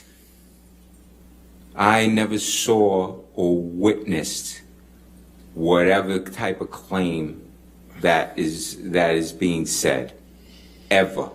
I've never seen him be violent since teenagers from first meeting. I didn't ask you that. I said you don't know whether he has committed domestic violence or abuse on Amber Heard. Isn't that correct? That's correct. I did not witness any physical violence. But you have seen Mr. Depp use drugs as well as drink and be drunk, correct? Oh, yeah. Okay. Now, I've partaken. I'm going to ask you to take a look. Let's pick up Depp exhibit number 116 again. It's already in. If we can have that published to the jury. Ms. Birdhoff, how much more do you think you have? I think I can finish it up if you give me 5 or 10 more minutes. That's well. Maybe less. Okay, all right. I'll hold you to that. Okay. Okay. So, Mr. Bruce, I just want to make sure that I understand. This is the penthouse thing, and you said... Ms. Birdhoff, if you could go to the microphone, it's just hard to hear you. Yep, I just realized that. Thank you. Thank Appreciate you. So, on this diagram, when you got out of the... You said 9:30 today, but in fact, it was between 9:30 and 10 that you came back with your friend, correct? No, it was around 9:30. It could be 5 minutes one way, 5 minutes the other way. Could have been... Do you recall saying it was between 9:30 and 10 earlier? Today? No. Did I said that? Do you recall, are you sure it was 9:30, give or take 5 minutes, or could it have been between 9:30 and 10? It was 9:30, give or take 5 minutes, 5 to 10 minutes, either way. And you saw a broken sconce. No, I did not see a broken sconce. What did you see? I saw a broken glass on the floor, shards of glass, pieces of glass, which I figured could have been a broken sconce, or possibly maybe something from the fire department stuff that's around the walls. So it could be something broken from that. But maybe one of the sconces broke. I didn't see a broken sconce. I just saw the glass. Okay, was there typically a sconce right there as you come off the elevator? Yeah, from my memory, there was sconces on the walls, certain places. Do you remember looking that night and saying, where did this glass come from? There's a broken one. Did you tie it together? No, it wasn't. It was an assumption it had to come from some of those places because what the glass looked like to me looked like it might have come from one of those places. Okay. Could have been, maybe the sconce. Okay, when you said from the fire thing, were you talking about the fire extinguisher? No, not the fire extinguisher. There was in the hallway, that first hallway that you go through, the doors that you walk through after you get out of the elevator, those doors, they're fire doors that you close. All right, hopefully no one gets burned to death. That would be, crazy. But then along the wall, I believe, by the staircase, because there's a door that's next to penthouse 5, then there's the doorway, the stairwell door, and I believe there's a thing that's by the floor there, that's got a glass plastic thing around it, so it could have been something from that. Your Honor, may I approach? All right, yes, ma'am. Counsel.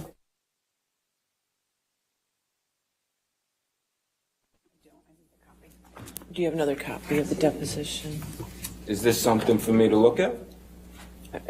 Just wait for a question, sir. Okay. I asked you a few minutes ago whether you were sure that it was 9:30, give or take 5 minutes, or if it could have been somewhere between 9:30 and 10. Do you recall me asking that question? Yeah. Okay. And I'm going to ask you to take a look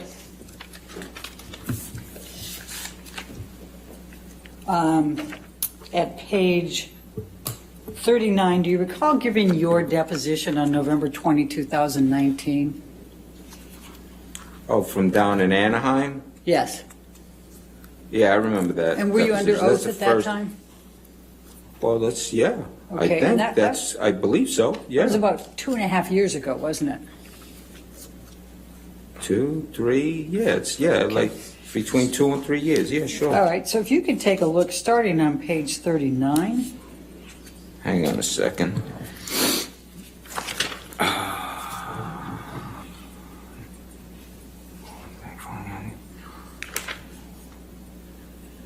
And if you go to the line 21, where were you on the evening of May 21, 2016? And your answer was, all right. So I was out in the street. I was with a buddy of mine, calls me. He asked if I wanted to go out and eat. And I says, I just ate. Just meet me. Let's meet at the apartment. Let's go hang out. So I met him at my apartment probably, I want to say, around 9:30 or a little bit later. I don't know. Yeah, between 9:30 and 10. Do you see that? So I met him at my apartment, probably I want to say around 9:30 or a little bit later. I don't know, yeah, between 9:30 and 10. Okay. And that ends up, So does that refresh your recollection that it could have been a little bit, somewhere between 9:30 and 10? I go more with 9:30, give or take 5 minutes, because it could have been 9:20. Okay. It could have been 9:25. It could have been 9:35, but I go with 9:30. Okay. And did you see any police officers? No. Okay. Did you ever hear any police officers? No. Okay. So let's go back to this 116 for a second.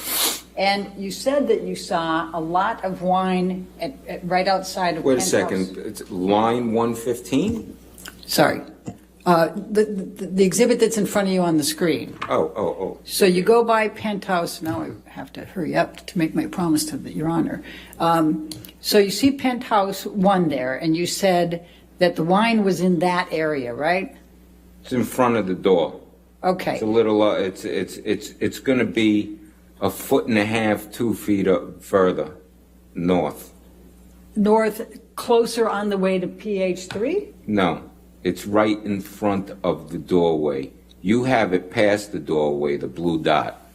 It's, that wasn't intentional. it's just in front of that doorway. There we go. Okay. Can you put the dot exactly where it was?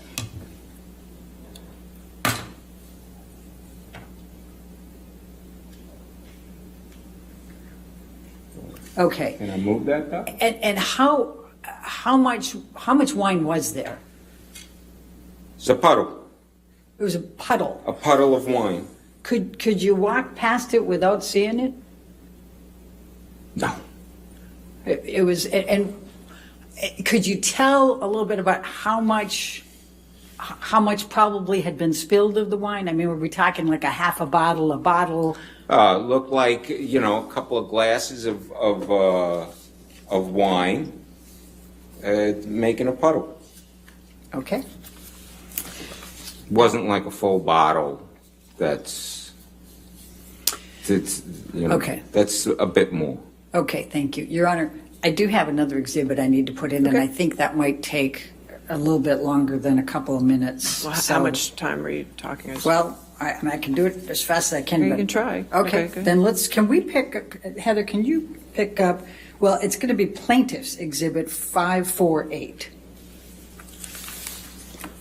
Now, do you have a recollection of Mr. Depp having a volatile relationship with his earlier partner, Vanessa Paradis?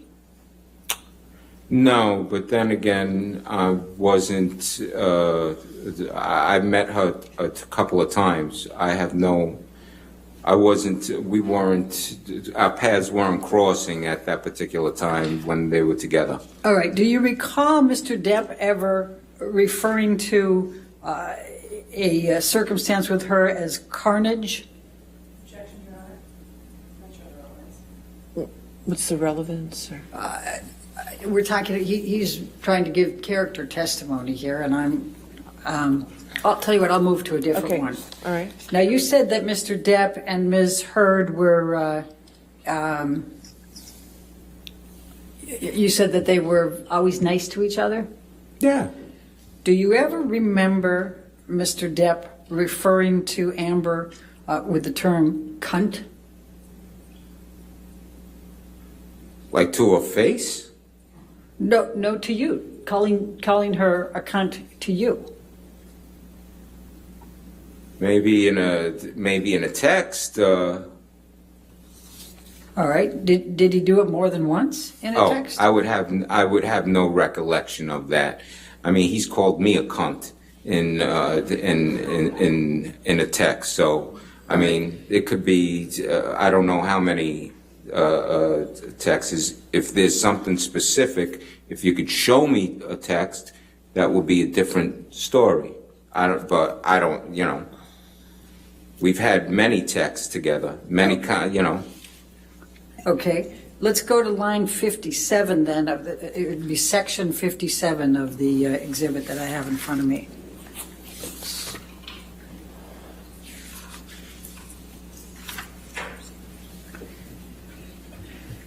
Now, this is a text message between you and Mr. Depp. Do you see that? Well, there's 80 million texts on If you go down to 50, go to the one that's number 57. 57 from. Objection, Your Honor. This is from me to him? I'm sorry. May I approach? Okay, sure.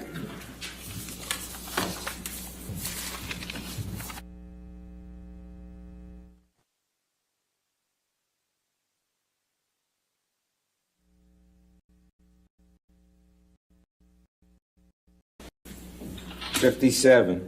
Right. And this is to you, correct, from Mr. Depp? Is that how it's, it says from to 323-445-2400. That used to be my telephone number, so. That's to, correct? Oh, okay, I understand, right. Yes. All right. And That's to me. All right, and the message he's sending to you, and this is October 18, 2016, is hopefully that comes. Objection, Your Honor. Exhibit's not in evidence, and she's reading directly from it into the record. All right. All right, does this refresh your recollection that Mr. Depp referred to Amber Heard as a cunt, and in fact, cunt's rotting corpse is decomposing? Objection, Your Honor. Sustain the objection if you could rephrase. I'll ask it differently. Do you recall Mr. Depp ever telling you that he, in base terms, hoped that Amber's rotting corpse is decomposing? Objection, in Your the Honor. trunk of a Honda Civic? I'll allow it. I'm not understanding the question. Say it again? Do you recall Mr. Depp ever telling you that he hoped that Amber Heard's rotting corpse is decomposing in the fucking trunk of a Honda Civic? Objection. I'll allow it. Yeah. You can answer the question, sir. Yeah, I say yeah. I'm seeing it here, so obviously, yeah, it was said. Okay. It was written. And then go to 59. Is decomposed. Depp ever telling you that he, in base terms, hoped that Amber's rotting corpse is decomposing? Objection, in the Your Honor. Sustain the objection if you could rephrase. I'll ask it differently. Do you recall Mr. Depp ever telling you that he, in base terms, hoped that Amber's rotting corpse is decomposing? Objection, in the Your trunk of a Honda Civic? I'll allow it. Refresh your recollection that Mr. Depp referred to Amber Heard as a cunt, and in fact, cunt's rotting corpse is decomposing? Objection, Your Honor. Sustain the objection if you could rephrase. I'll ask it differently. Do you recall Mr. Depp ever telling you that he, in base terms, hoped that Amber's rotting corpse is decomposing? Objection, in the Your trunk of a Honda Civic? I'll allow it. I'm not understanding the question. Say it again? It's not my telephone number, so. That's two, correct? Oh, okay, I understand. All right. Yes. All right. And That's to me. All right, and the message he's sending to you, and this is October 18, 2016, is hopefully that comes. Objection, Your Honor. Exhibit's not in evidence, and she's reading directly from it into the record. All right. All right. Does this refresh your recollection that Mr. Depp referred to Amber Heard as a cunt, and in fact, cunt's rotting corpse is decomposing? Objection, Your Honor. Sustain the objection if you could rephrase. I'll ask it differently. Do you recall Mr. Depp ever telling you that he, in base terms, hoped that Amber's rotting corpse is decomposing? Objection, in the Your trunk of a Honda Civic? I'll allow it. I'm not understanding the question. Say it again? Do you recall Mr. Depp ever telling you that he hoped that Amber Heard's rotting corpse is decomposing in the fucking trunk of a Honda Civic? Objection. I'll allow it. Yeah. You can answer the question, sir. Yeah, I say yeah. I'm seeing it here, so obviously, yeah, it was said. Okay. It was written. And then go to 59, please. When you had to move out of the penthouse to go to Sweetser, do you recall Mr. Depp telling you that this was Amber's fault and referring to her as a cunt? Can I read this Yes, thing please. first so that Yes, way I please. see what's going on?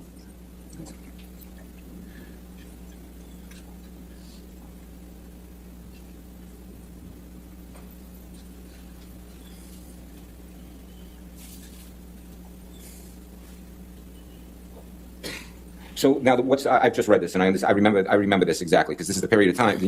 I'm moving, and that he's selling the apartments, and there's people who are coming over. I'm still living there, and it would have been better off if I moved out, so that way then the real estate people can look at it and not come in and look at the kind of paintings that I make and all that kind of scrap. But my question to you is, do you recall Mr. Depp calling Amber Heard a cunt and saying that it was her fault? Well, it's written there, so yeah, I could see that. Okay.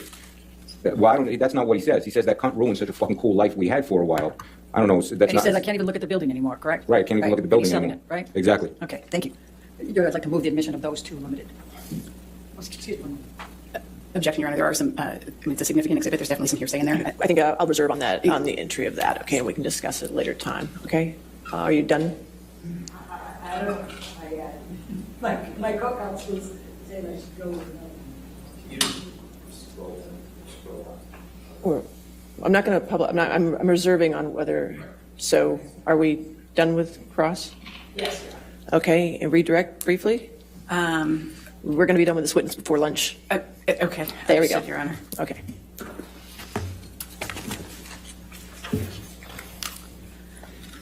Mr. Baruch, do you recall that Ms. Bredehoff was just asking you some questions about some text messages you received from Mr. Depp? Yeah. Do you recall when those text messages were sent? No, I'd have to look at them again and look at the date. Could you display it to the witness again, please?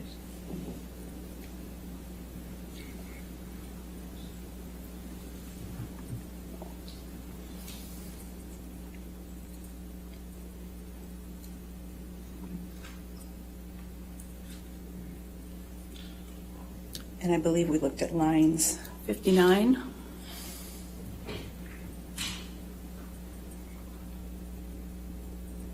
Excuse me, 57. Do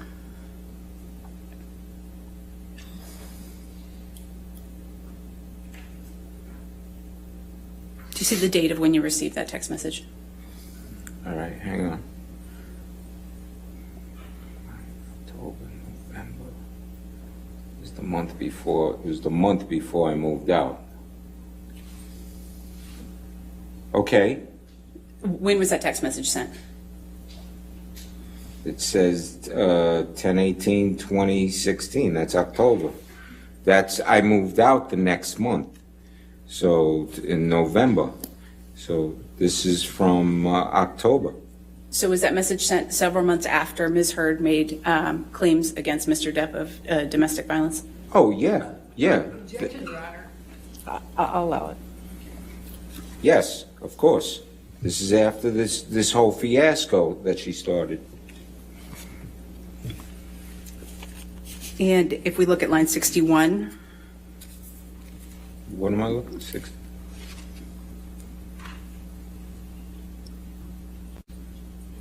What's the date on that message? It's 10/28, October.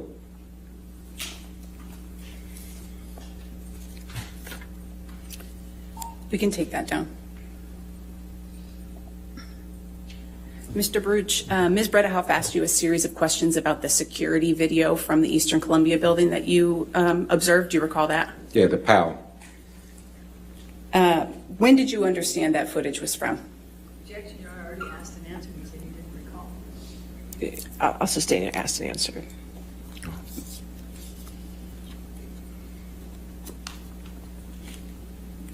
Did you have an understanding at the time that you saw that video of when it was from? Objection, Your Honor. Same question. I'll sustain the objection. Ms. Bredehoff also asked you a series of questions about the argument that you overheard between Ms. Heard and Mr. Depp on the phone. Do you recall that? Yes. And you could hear Ms. Heard's voice on that phone, right? Yeah. Do you recall if that was a FaceTime call or if it was just regular speakerphone? Just this speakerphone.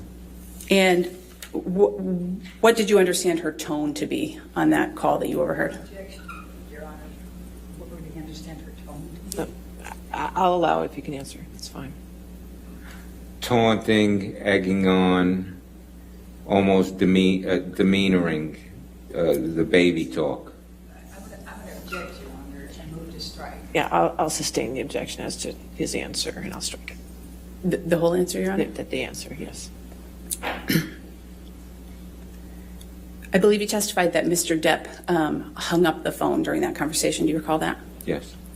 Did you understand that Mr. Depp was trying to end the argument by hanging up the phone? His understanding of what Mr. Depp was trying to do. All right, I'll sustain as to past speculation. Your Honor, he heard the phone call and he was there to directly But observe. what Johnny Depp's intention was, I'll sustain the objection. I know what my intent. Sir, Oh, I'm sorry. okay, thank you. Wait for the question. Thank you, sir. What was your understanding of your intent with respect to hanging up the phone on that Objection, conversation? He already asked and answered when he said he hung it up, and so It was asked and answered. I'll sustain the objection. Okay. Next question. Nothing further, Your Honor. All right, is this witness subject to recall? Possibly, Your Honor. There's a silence. Okay, so yes or no, or not for you, not from you? Yes, All yes, right. for us. All right, sir, since you're subject to recall, that means that you may be called again to testify at some point. So that means until that time, the rule on witnesses still is in place for you. So you cannot have any outside information or talk to anybody about your testimony here today. And don't look at any information about this on the news, okay? Okay. All right, thank you, sir. You're free to go at this time. Thank you. Thank you. All right, so. All right, ladies and gentlemen, we'll go ahead and take our afternoon lunch. We'll give you till 2:30 to take care of lunch. Again, no outside information, and please don't discuss this case, okay? All right, thank you. Have a good lunch.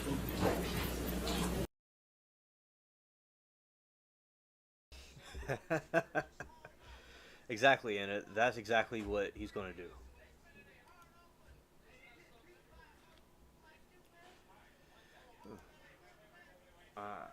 Well, all right, so, yeah, definitely, chat. If this was very hilarious, Isaac really put her in her place, the attorney in her place, for trying to make Amber's case look more legitimate, but it actually backfired.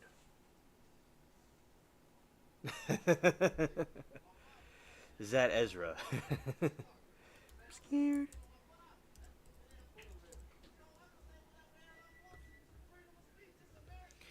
And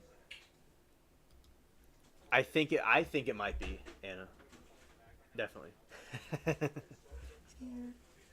right. Yeah, so that was Isaac's testimony, and he did a phenomenal job, and the jury certainly went with his decision. All right. So now we will be wrapping it up. I want to thank you all for. Yeah, and it's all good. You just be yourself here. Everybody can just be themselves here, without getting policed around. Y'all just do whatever you feel is best. That's what we love about this.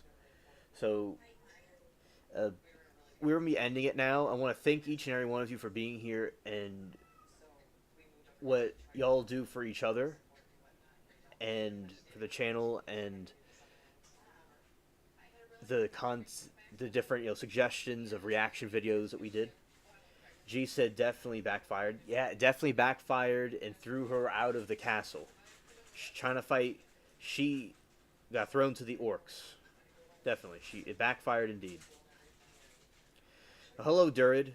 It's great to see you. We're about to be ending it, but thank you for stopping by, and I hope you've been doing well, Durid. We're reacting to scenes from the Johnny Depp trial and talking about some trial stuff with my trial chat friends. Okay, Miranda, hopefully see you there. If not, that's fine. And yeah, well, thank you all for being here and probing the like button, hanging out with me.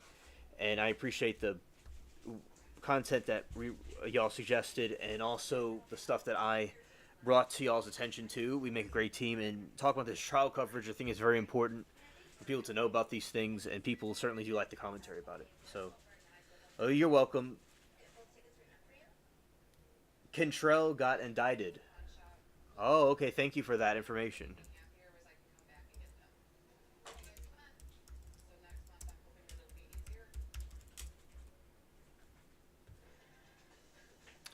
Okay, I think she's very corrupted. So I'm glad to hear about that.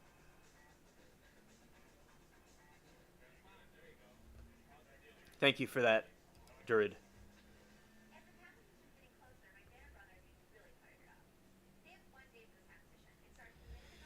Good night, my queen of all G. Thank you for what you do as well. Thanks for putting up with my potty mouth. Love you to all my peeps. Yes. Okay. And thank you, Durid, for that update. And peace. All right. I look like my hair looks like Jimmy Neutron's hair.